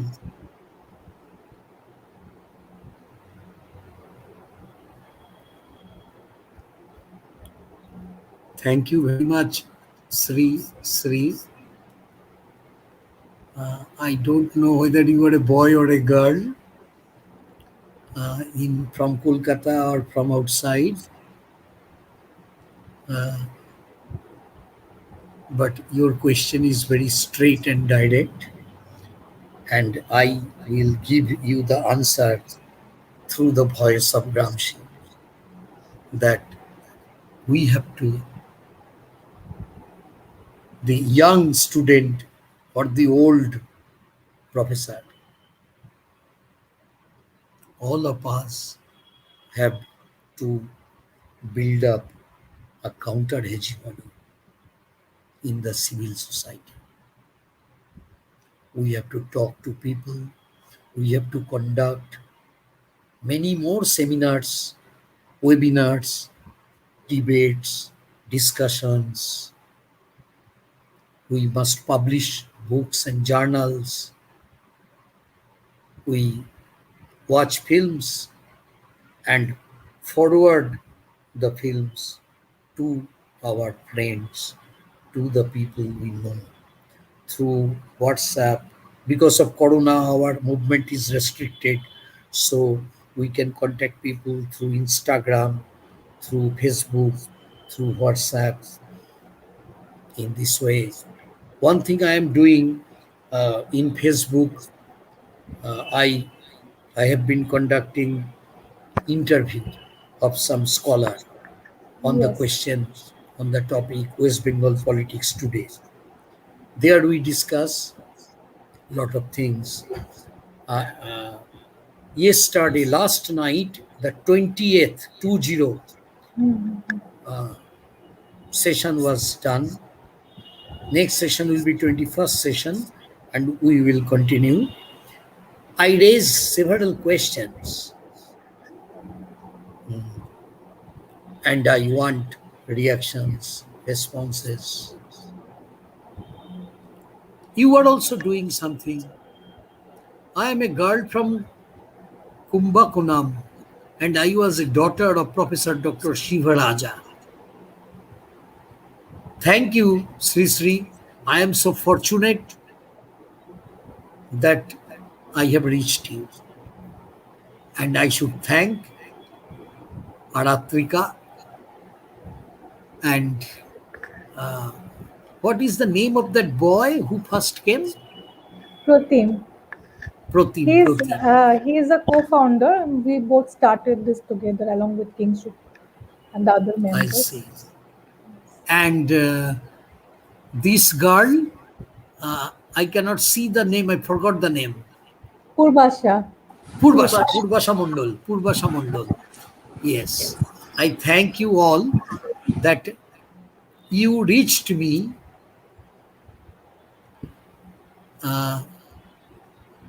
to the discussions. You provided me with the opportunity to discuss with this girl, Sri Sri. And I tell everyone that if you want to discuss, you can certainly send me WhatsApp or call me every Sunday from 10 p.m. to 11 p.m. I will be available. Achha, any other question, please tell me. Please give me here in the chat So box. there are Any many other question? questions. Should I start showing them?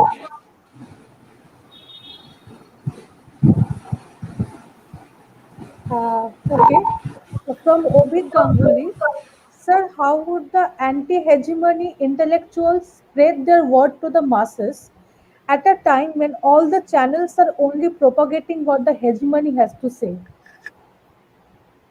Very good, Ovik Ganguly. I don't know what is he doing.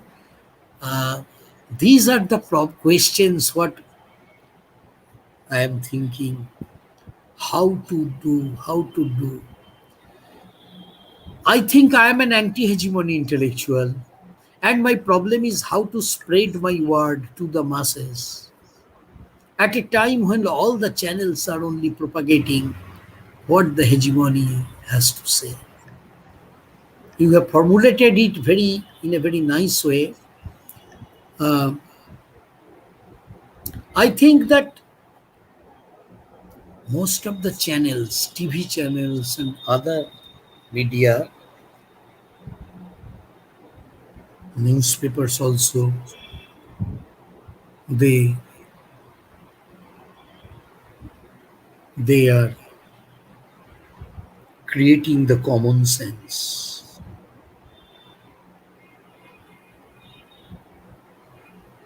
Common sense.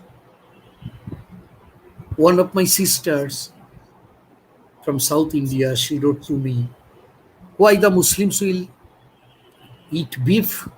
Why? It is a Hindu state, at least a Hindu majority state. I said, why the Bengalis will eat fish? Because our model of Hindutva is North Indian, vegetarian, Brahminical. So you give up fish? She said, no, no, I will not give up fish. This is the common sense, you see.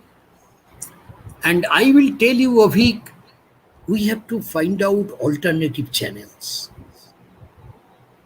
Whenever Aratrika invited me since I am now the Dean of Humanities and Social Sciences, so I am pretty busy. But I immediately accepted the invitation because I thought that if I say something by connecting Gramsci's hegemony with this Hindutva hegemony, it will be an original work, an original thought, and it will help not only my academic satisfaction but also my endeavor to build up a counter hegemony. I have seen that in Kolkata TV there was a lady, Suchandrima, at night around 10 p.m. in Bangla medium, Bengali. And in English there is Ravish Kumar, Mm-hmm. hmm? Ravish Kumar. And in Bengali, Bangla there is Suchandrima in Kolkata TV. They really do huge work. If Arnab Goswami is in our, what is that TV? Republic. Republic TV, he is doing the hegemony in favor of Ambani and Adani. Then Suchandrima and Ravish Kumar, they are building up counter hegemony. I wanted to be a part of it, Ovik. Thank you very much for your straight question. Very interesting questions are coming, really. Yes, sir. Very interesting. And we still have many left. Srinivasa Yogananda Rao, he is from Shastra James University, Tamil Nadu. But I think, sir, you have already covered this. How does hegemony apply to the current Indian political scenario? Exactly, that is what I discussed now. Yes, that is the lecture on maybe. Okay, so moving on to the next question. Another from Keshav Bansal. How essential and constituent is this process of othering for establishment and sustaining hegemony? Could a case be made that if there is no other, the hegemony will eventually collapse? How essential and constituent is this process of othering? For othering of whom? Othering of the Muslims. For establishment and sustaining hegemony. Could a He case be has a made? second part to this question that Could a case be made? yes, Suresh, sorry, Could this a is the case be first. made that if there is no other, the hegemony will eventually collapse? Nice question. Keshav Bansal. You know him? Sir, he's a regular participant. He's a research I scholar. see. Nice question. Acha, he gave another question. Yes, I think it's Acha, second part let to me this. let me let me answer this question first. Huh? Okay, okay, sir. Okay, sure, sir. Mr. Keshav Bansal, very interesting question. Othering is a process through which the self strengthens its own identity. The more difference you can create from the other, the more consolidated your self identity will become. So, if the Muslims wear lungi, we Hindus must not. If the Muslim women put on hijab or burqa, Hindu women must not. So, create the opposition, binary opposition. That is the bourgeois hegemony. Hitler tried to create difference and antagonism of the German self as the pure Aryan self from the Jew, a basic racist binary. And the more you do the othering, the more you feel secure. Don't mix up. Don't go. A Hindu girl should not have a Muslim boyfriend. Don't go for love jihad. Don't go for the Saint Valentine's Day. Just protect your purity.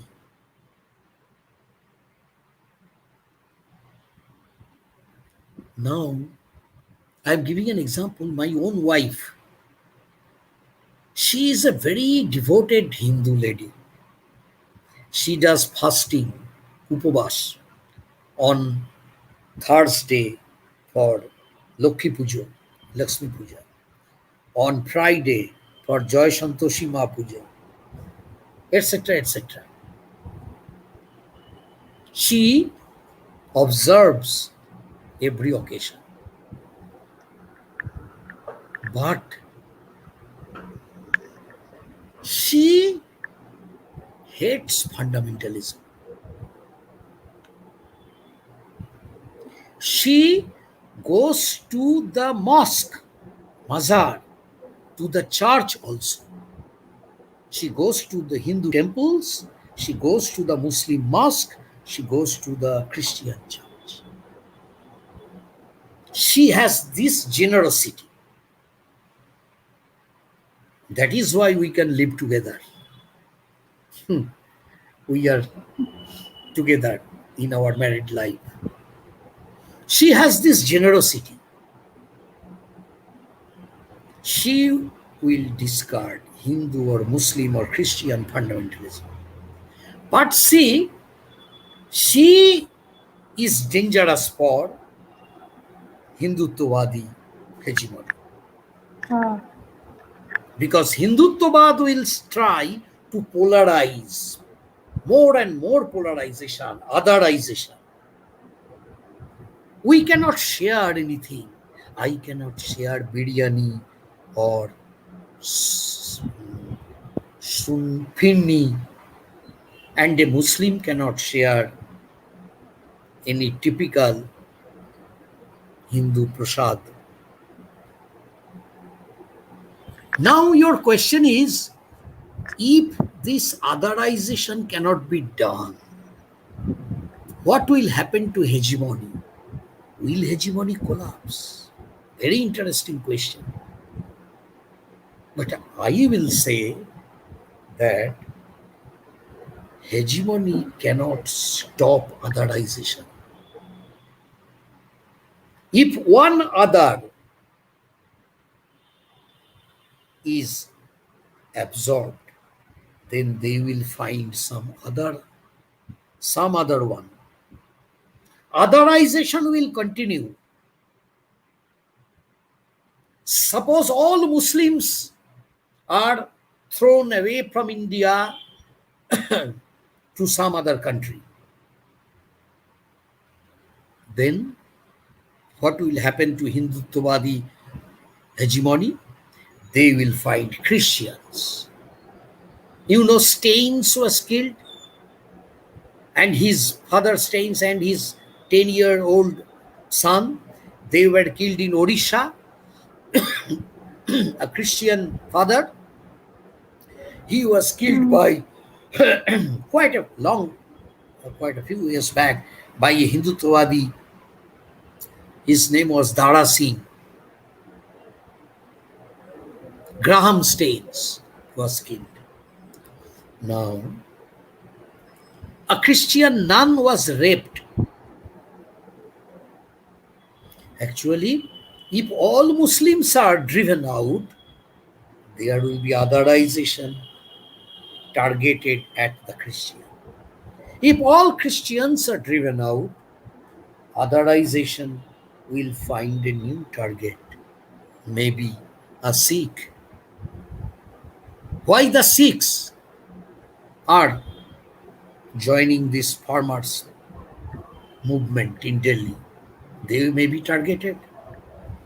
If the Sikhs are thrown away, otherization will continue. So I am trying to say that otherization will continue in hegemony and in fascism. Next question. He has a second part, I think. Yes, the category of other, could it be done away at all, given that the process of identity formation, be it Hindu, Indian, entails the formulation itself in opposition to the other? Also, the category of other, could it be done away at all, given that the process of identity formation, be it Hindu or Indian, whatever, entails the formulation of the self in opposition to the other. I have to bring a little bit of deconstruction and post-structuralism of Derrida. But you are getting late. Huh? No, sir, you can continue. I Because the am talking too participants are still much. here. No, no, no, not at all. My daughter complains that you are too much talkative and you don't understand that people sometimes become really, they feel disturbed, disgusted, but you continue your talking. So she scolds me a lot. Anyway, see, Keshav Vansal, that Derrida will say through his deconstruction, Derrida, a French post-structuralist philosopher, once he came to book fair. I attended the meeting, I remember. Yeah. In that year, there was fire in the Kolkata book fair. Huge fire. But he was not responsible for the fire. now you see, Derrida kindled fire in our hearts through his strategy of deconstruction. What is that? That if there is a binary between day and night, black and white, Western and Eastern, male and female, self and other, deconstruction will try to dismantle the boundary line. The boundary line is not tenable, it can be dismantled. So, the deconstruction will show that the self and the boundary and the other can be shown to be mutually dependent on each other. Hindus and Muslims, male and female, self and other, day and night. If you cannot conceptualize day, can you conceptualize night? Black and white. If you have no idea about white, can you think of black? So they are mutually constituted. The boundary line is artificially constructed. It can be dismantled. So what we can do is that modernists or Hinduttvadi will say that identity formation, that is self, is formed by distancing the other. But Derrida will say that a new kind of identity can be constructed by recognizing the mutual dependence of the self and the other. That is what we can do in India today. Lalon Fakir, Hindu Muslim harmony, or Guru Nanak, Mirabai, Chaitanya Dev, or Kabir. Take this folklore tradition of harmony of so-called lower caste, lower class, common, ordinary people, Hindus and Muslims, they have lived for thousands of years in harmony. Occasional fights may have taken place, but it was not given such a macro level, gigantic political Hindutvad or Hindu fundamentalism or Muslim fundamentalism, whatever. So harmony, that is why people are giving emphasis on hijra, eunuchs, transgender, LGBTQIA+, because the binary of male and female is being dismantled. The third sex, third gender is being highlighted. Similarly, day and night, what is the twilight area? The daybreak, dawn, or the twilight, dusk. This gray area, neither black nor white, neither male nor female. Actually, in Indian tradition, in ancient India, this binary was dismantled in our tradition. This binary is coming from Western modernity, from Descartes, Cartesian binary, from Descartes, that is Descartes, from enlightenment. Yeah. This binary comes. And Hindutvaadis, they have absorbed this binary from modernity. And they have assimilated it with Hindutva. They pretend to be an advocate of indigenous culture of India, but they forget that there were traditions of homosexuality, homosexuality, lesbianism. There are traditions of multiple sex. There are traditions of eunuchs, transgender, LGBTQIA+. You know, there is a statue idol, Krishna and Radha, black Krishna, dark Krishna, and fair white Radha. Also, there is a concept Ardhanarishwar, half woman, half man.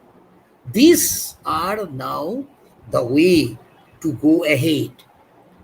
Dismantle the binaries. Hindu and Muslim, this binary should be dismantled. Man and woman, this binary should be dismantled. We must go for harmony of culture, the mutual interdependence of Hindu and Muslim, self and other, and male and female. Binaries should be dismantled. Yes, sir. Next question.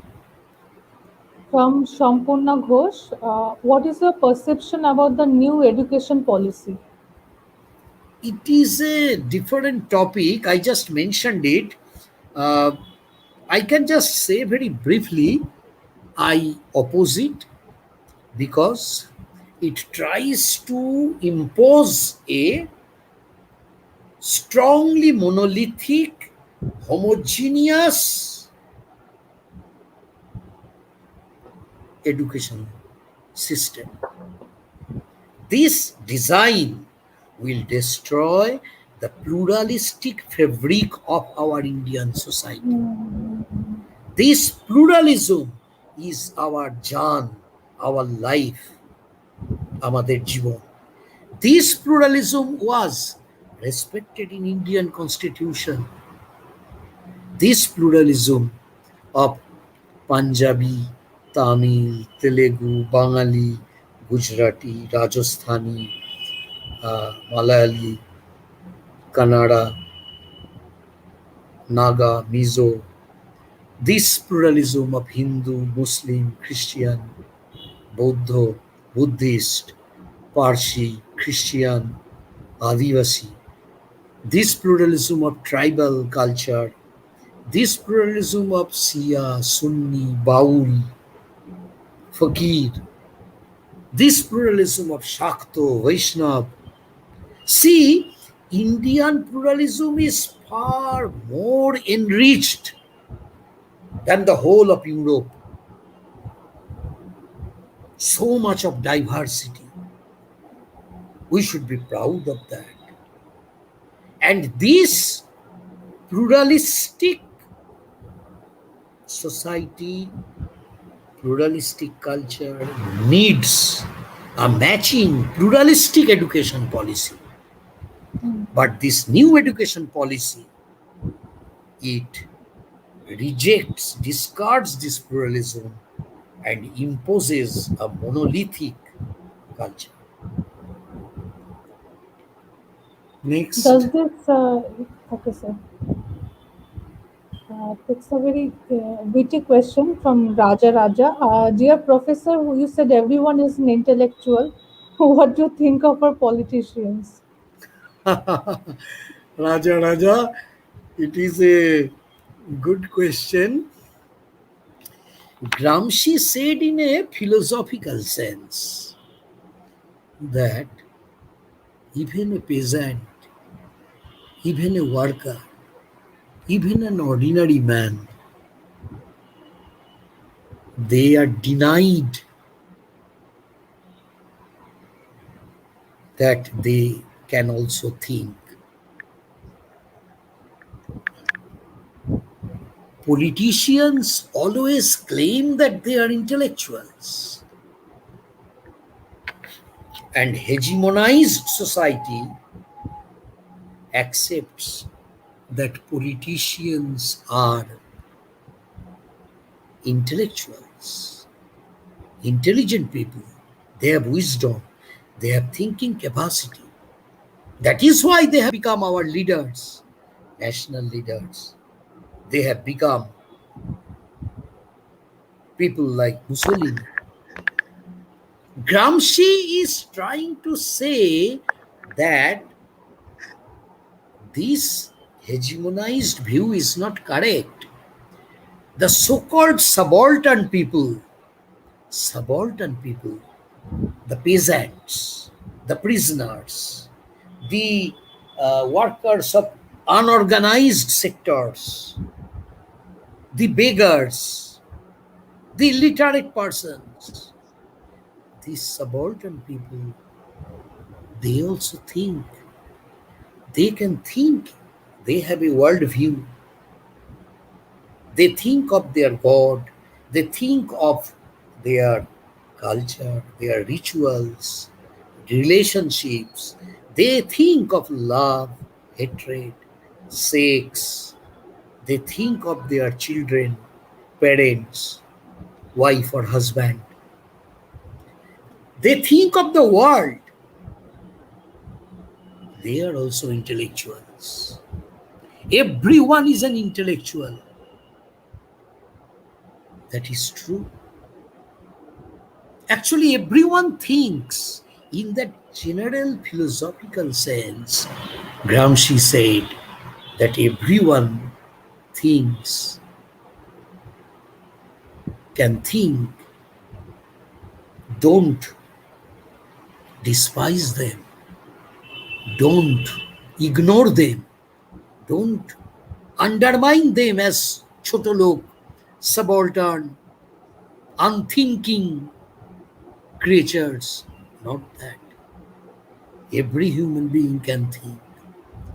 But social function of intellectual is performed by only some, like professors, like scientists, like writers, essayists, or poets, creative artists. They have the social function of intellectuals. So politicians think, of course, they think. Next.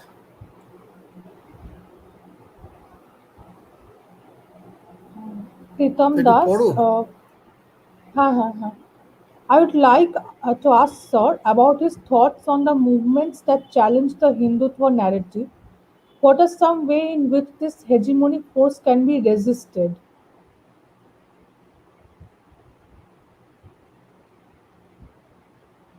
The first part, like you have touched on it. Yeah. Second part, Same question. uh, Actually, Pritam,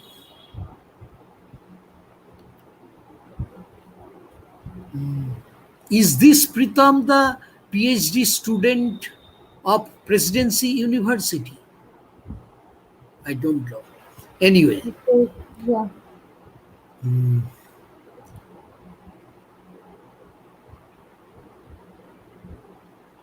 this Hindutva narrative, I already answered this question. This Hindutva narrative should be resisted by people's movement.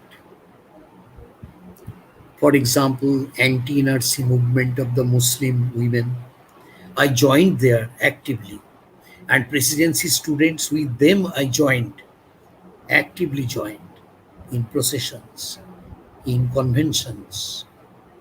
I gave lectures in Dharmatala in Kolkata and in Park Circus in Kolkata in the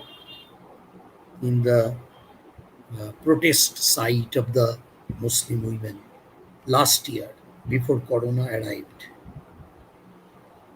This kind of democratic movement should be encouraged. Also, the farmers' movement in Delhi, so many months it is being continued. If I were young, I would have gone there and joined them.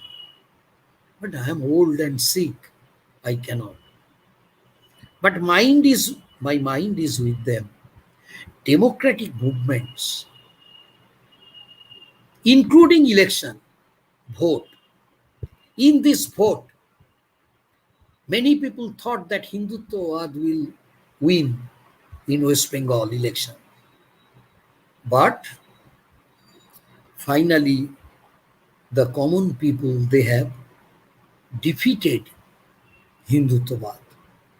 So the hegemony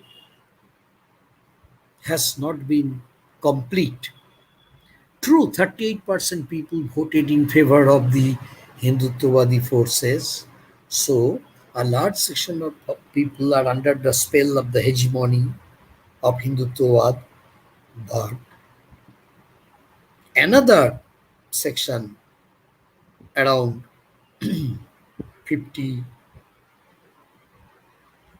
60%, 62% people, they are outside the hegemony. So democratic movements should be there against any kind of fundamentalism, Hindu-Tovadi fundamentalism or Islamic fundamentalism. We want pluralism. We want federalism. We want democracy. Gramsci will say that the Communist Party, see, I don't belong to any party. I don't belong to any Communist Party. That is my difference. Gramsci advised that the Communist Party should become like a modern prince. He took the idea from the old, his predecessor, Italian political scientist Machiavelli. Machiavelli wrote a small book, The Prince, and Italy was divided. So foreign attacks were there. Machiavelli said that a new prince, a new ruler should appear who will unite all these fragmented princely states of Italy. A strong centralized government, a national government is necessary. And Gramsci wrote his book in the prison, The Modern Prince, the prison notebooks. Here he mentioned modern prince. By modern prince, he referred to the Communist Party of Italy. Communist Party should build up the counter hegemony in the civil society through propaganda, through movements, through counter campaign, also through election, through every possible way, democratic way, pluralistic way, this Hinduttvadi narrative, this hegemonic force can be resisted. Yes, sir, you are right. Pritam is a PhD student from Presidency. Oh, I see. The next is from Dr. Ansari. Can you please throw some light on the percepticide that has been encouraged by the institutions for advancing the JVC political agenda? Percepticide. I am very ashamed. I don't know this word. Is it the killing of perception? That is why Sir, it is called percepticide. I probably don't because know. I haven't heard this word before. I have not heard this word before also either. That has been Okay, encouraged by the institutions for advancing the devising. Perhaps, Dr. Ansari, if you are using the word in the sense of killing of perception, killing of perception that has been encouraged by the institutions for advancing the divisive political agenda, then it becomes quite meaningful. And I will say something that different institutions have been deployed. The media, first of all, the media,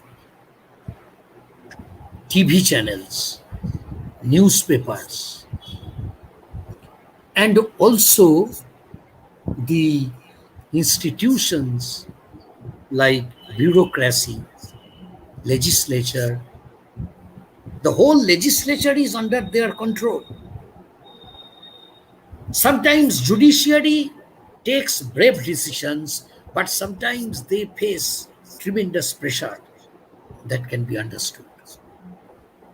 And the election commission, that is an institution. The CBI, the Reserve Bank of India. So these institutions are employed, deployed, used for advancing the divisive political agenda. That is, the normal perception, pluralistic perception is being killed by a new Hinduttvadi intentional blinding. Exactly. So I took it in the correct sense.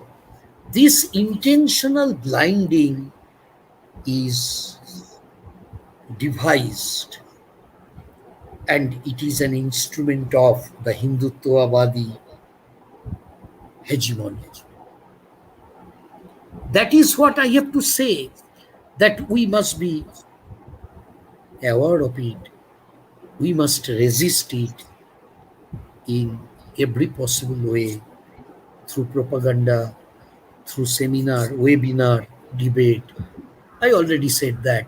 Through election, vote, campaign, democratic movement, in every possible way. These institutions were built up over 70 years in the history of independent India. Some are, origin of some even can be traced back even further past in the history during the British rule.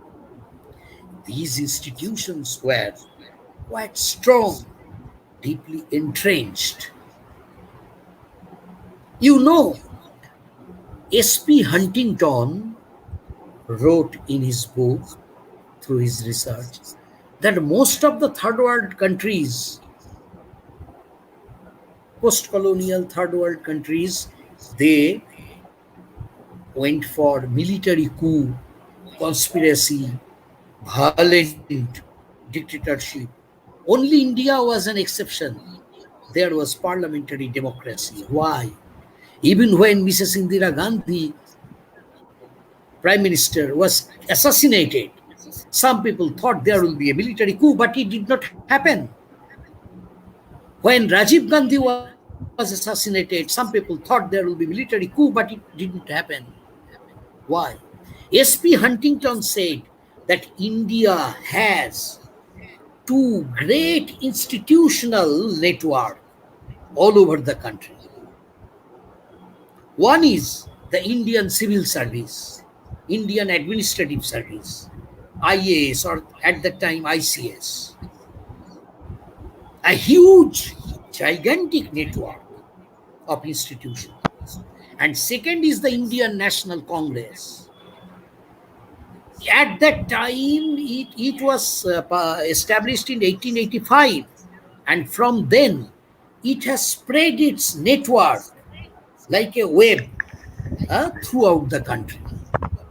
Because of these two institutions, India avoided military coup, violent upsurge, or anything like that, conspiracy, coup d'etat. And he said, he gave a formula. The more there is political institutionalization, the less there will be military intervention. The more there will be political institutionalization, the more there will be political stability, the more there will be civil strength, and the less there will be military intervention.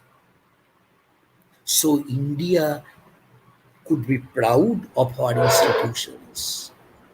But you see, right now, these institutions, Life Insurance Corporation, Calcutta Telephones, or Indian Telephones, BSNL, Reserve Bank of India, Election Commission, Planning Commission has been dissolved. Planning Commission. All these great old institutions have been built up over time. True, there are bribes, red tapeism, there are defects, loopholes, all problems are there, but still these institutions are our pride. But this Hindutvavadi fundamentalism is trying to misuse these institutions or making them crippled, handicapped. These institutions must be restored to their autonomy, must be supported by the people so that they can revive their original autonomous status. So, sir, in the Machiavellian sense, we are going from a bene particular to bene commune, I think. The word is Yes, from collective with individualistic tendency to a mass or a crowd. right. Uh, Next sir, question. yes, sir. The second last question from YouTube, from Kingshuk, one of our co-founders.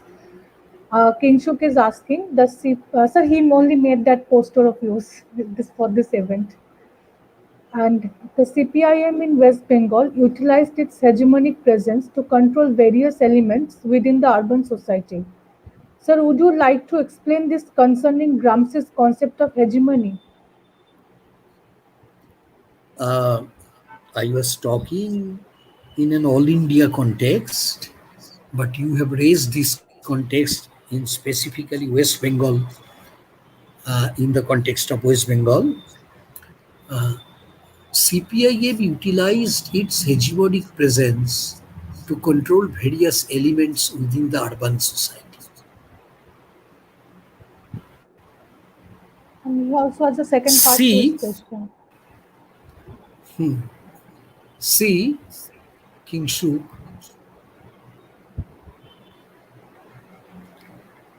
it is a matter of separate research, but right at the moment, I will say that why only urban?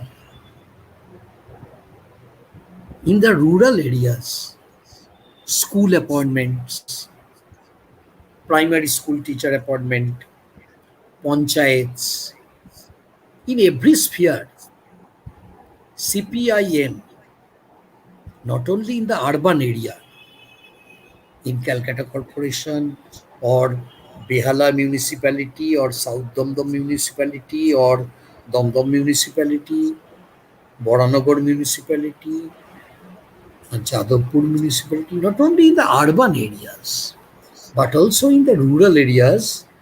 Exactly true, CPIM has established its hegemony, a kind of left hegemony, just not CPIM. I would say that CPIM was born in 1964 when there was a split in the CPI. But in West Bengal, there is a long, long tradition of leftist movement and leftist culture.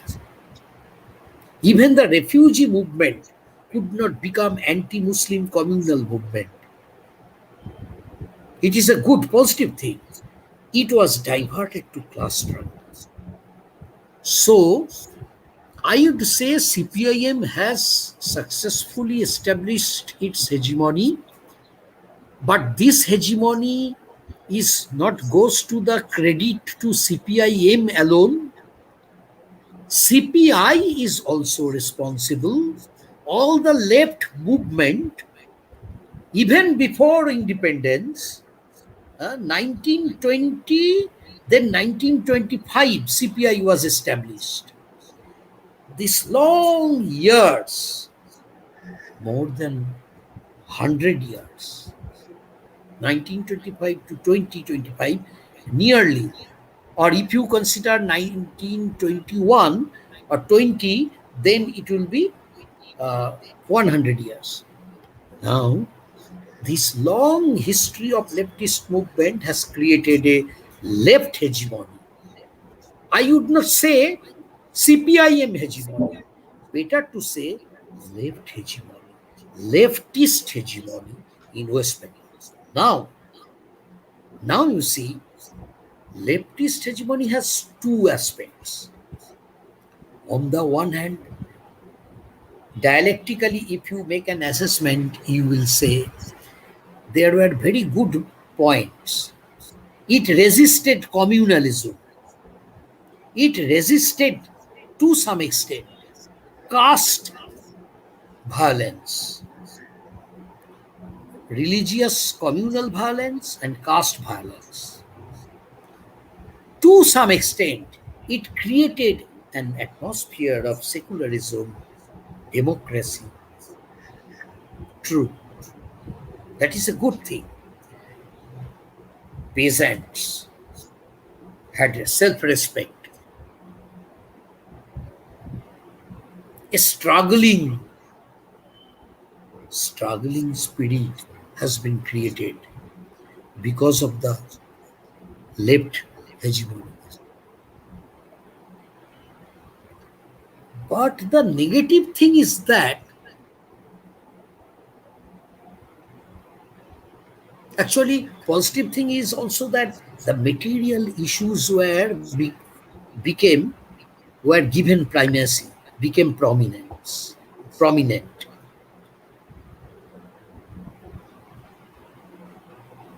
Ram Mohan, Vidyasagar, or Rabindranath,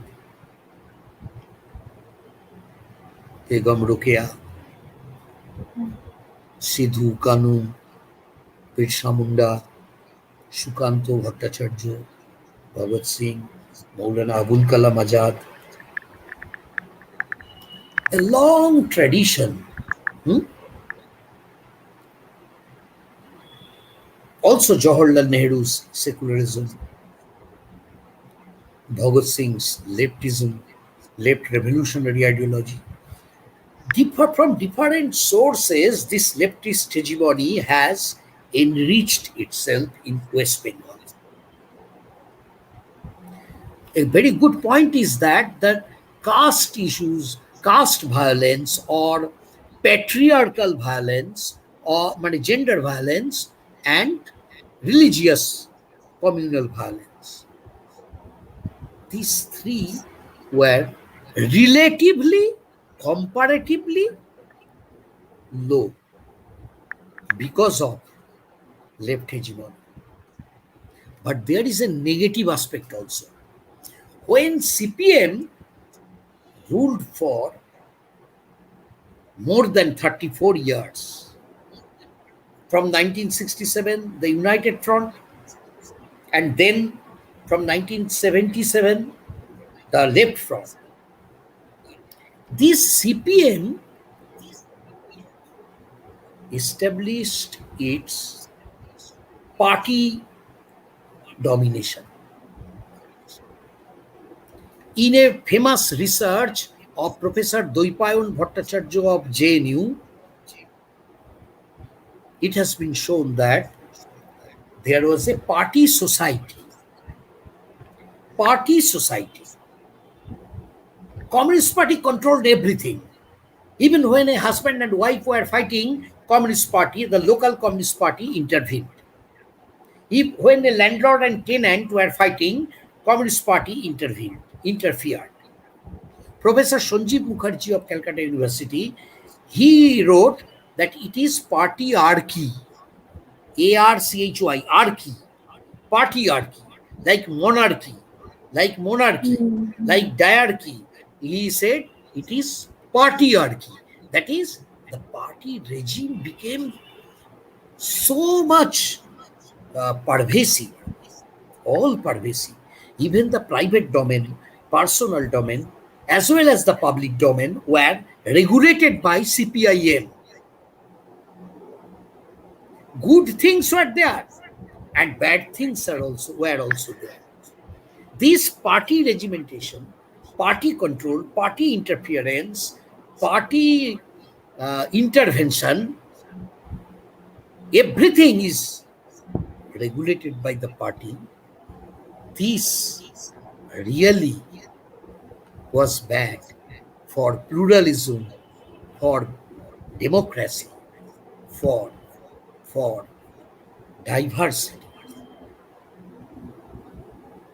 And that is one reason, your last question, was this responsible for their defeat? Perhaps that is one reason. Maybe there are other reasons. Financial corruption was minimum, but party control was maximum. It cannot be thought, could not be thought. Yogendra Jadhav, the professor of political science, he once said that in West Bengal, party and politics are much more important than any other social or cultural or economic issue. And that is so unique to West Bengal. All other provinces were different. Comparatively, party identity became the most important identity in West Bengal. A kind of party hierarchy, party identity, party estate. Party became everything. And Maybe that is one reason why the CPIM brought about its downfall. Next. Yes, sir. Two more questions, and yeah, Hmm. towards concluding the session. Okay, from Priyankar Day, could you please enlighten us that how Gramsci excoriates intellectuals, including socialist intellectuals, for misusing the language of science?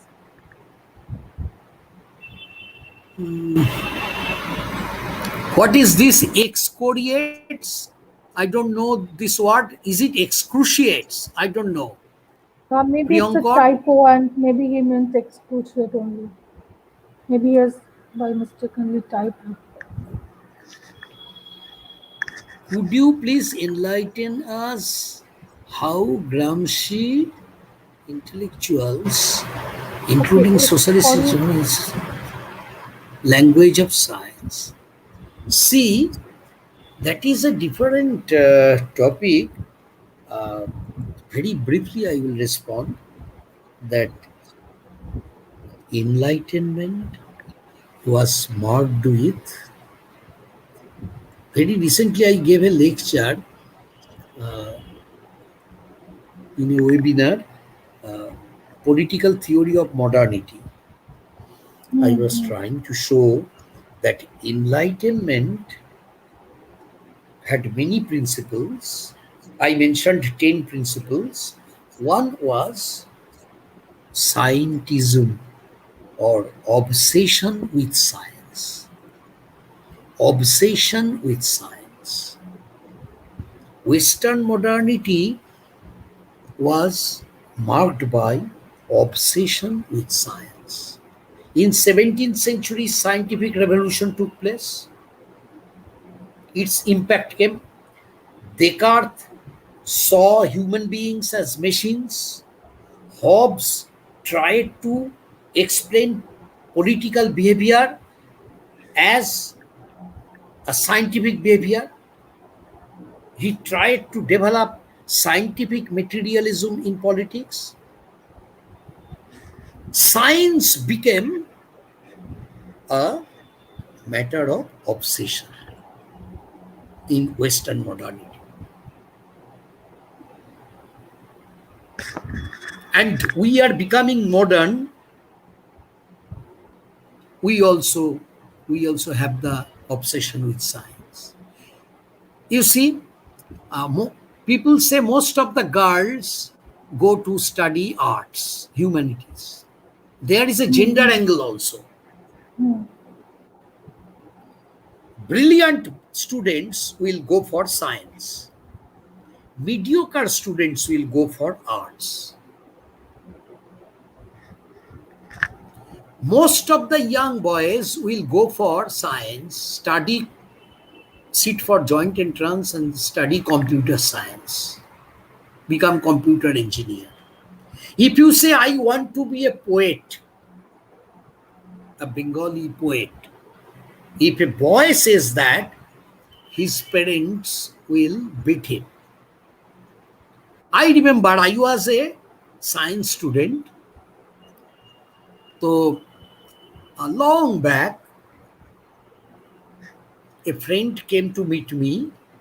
He was studying Bangla honors, Bengali honors. He was a boy. My other friends belonging to science stream, they were asking me, whispered, he is a boy. Why is he studying science? Arts, Bangla. That is the attitude of society because of the influence of modernity. You see, in TV channel of astrologers, you will find that astrologers say that we prepare your horoscope through computer. That means they are trying to invoke the status of science. Hmm. Allopathy enjoys superior status because it is medical science. But Ayurveda can also cure many ill diseases, but it does not have that status. This obsession with science influenced Marxism, and that is why came the positivist Marxism of Kautsky. Plekhanov, Kautsky, Stalin, and many others. Most of the communist parties of the world and their international organization at that time. Lenin was in the middle of it. At that time, there was the predominance of positivist Marxism, which this positivism comes from Auguste Comte, a philosopher of France. He was inspired by empiricism. Simply speaking, it says that our authentic knowledge comes only from our direct experience of fact acquired through our sense organs. Authentic knowledge comes only through our direct experience of facts acquired through sense organs. Outside this, there is no authentic knowledge. This is positivism. Fragmented knowledge, factual knowledge is knowledge. In a classroom, if I say this bench is wooden, I touch it. Then I touch next bench and say this is also wooden. Then I say this bench is wooden. Then I say this bench is wooden. But positivism will require that you touch every bench, and then you can acquire the authentic knowledge that all benches are wooden. You understand? Direct, fragmented, factual knowledge. That is positivism. So Marxism became so much obsessed with science because of the influence of Enlightenment and empiricism and positivism, that Plekhanov, Kautsky, and Stalin, they thought that Marxism is a natural science, and without factual evidence, no thought should be given any respect. Human role is totally discarded.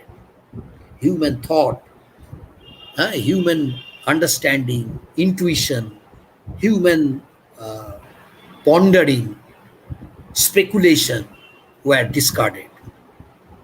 Gramsci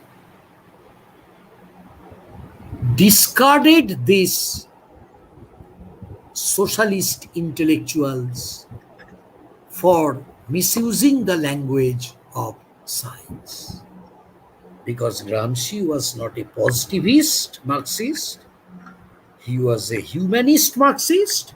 So misusing the language of science, expressing your obsession with science, expressing your obsession with the language of science, that was discarded by Gramsci. Next. Yes, sir. Thank you. And sir, excoriates means I saw it means severely criticizing in public, severely criticizing someone. Okay, so Who? sir, moving to the last question. Sorry, sir. What did you say? Sir, the last question, Priyankar was talking about excoriates, how Gramsci excoriates into intellectuals. Excoriate means to severely criticize someone or an organization. Okay. Then we got it Yes, rightly. yes, sir. Okay.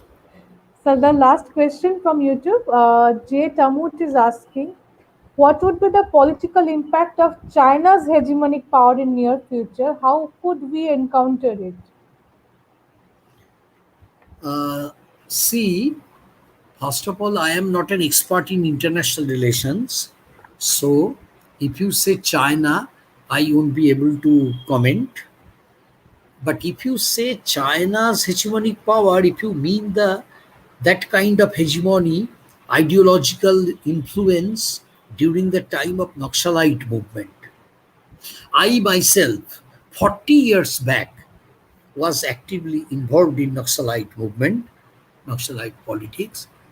And so I understand. If you say in this sense, then I can answer that at that time, China enjoyed a revolutionary image. Mao Zedong was an international symbol of revolutionary Marxism. So China enjoyed a kind of leftist revolutionary uh, hegemony in especially West Bengal.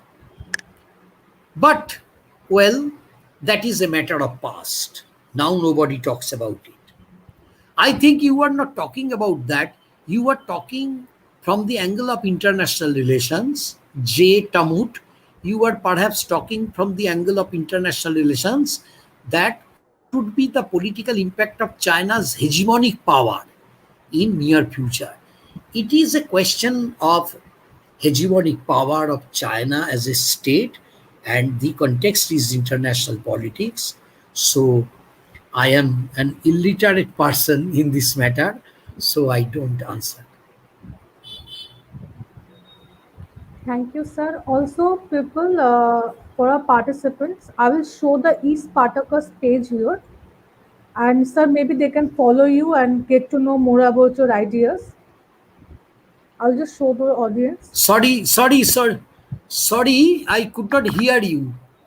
Sir, Please I'm repeat. saying, yes, sir, I'm saying, can you hear me now? Yes. Okay, sir. I'm saying I'm showing the East Spartacus page here. This is the YouTube link for East Spartacus. You can follow the link, you can subscribe there, and you can get to know more about sir's ideas. And you can also keep in touch with Professor Pradip Basu. And he takes, as he already sir has mentioned, he takes classes in Sunday. So you can get in touch with him and maybe discuss more of your ideas for all our participants out there. That's what I was saying, sir. Okay. Thank you so It is. much. Thank you, Thank all you, the sir. It was our audience. pleasure. Yes, Okay. it's 3 hours of amazing lecture. It's such an amazing lecture. And Protein, if you will formally deliver the vote of thanks for our speaker today. Yes, sir. Acha, Thank you. thank you, Pratim. I forgot to mention your name while I was thanking Purvasha and Aratvika. It's okay. Thank you, Yes, sir. Pratim. So, on behalf of Calcutta Comparatists 1919 and its members, I would like to convey our hearty thanks to Professor Pradip Basu for this excellent lecture on the topic of relevance of Gramsci in the current times. A big thank you to Professor for sharing your ideas and for the impeccable speech. And I also like you have shed lights on the area which is like apart from today's talk. So it's a big thank you to you, and thank you to all of our participants who stay with us today. And we hope we'll get along with you in our next venture also. So thank you everyone, and good night. We'll need and stay Yes, safe and stay clear. yes, a very good night to all of you. And don't forget to Good night. subscribe our YouTube channel for our next upcoming lectures. Thank you. Thank you, sir. Sir,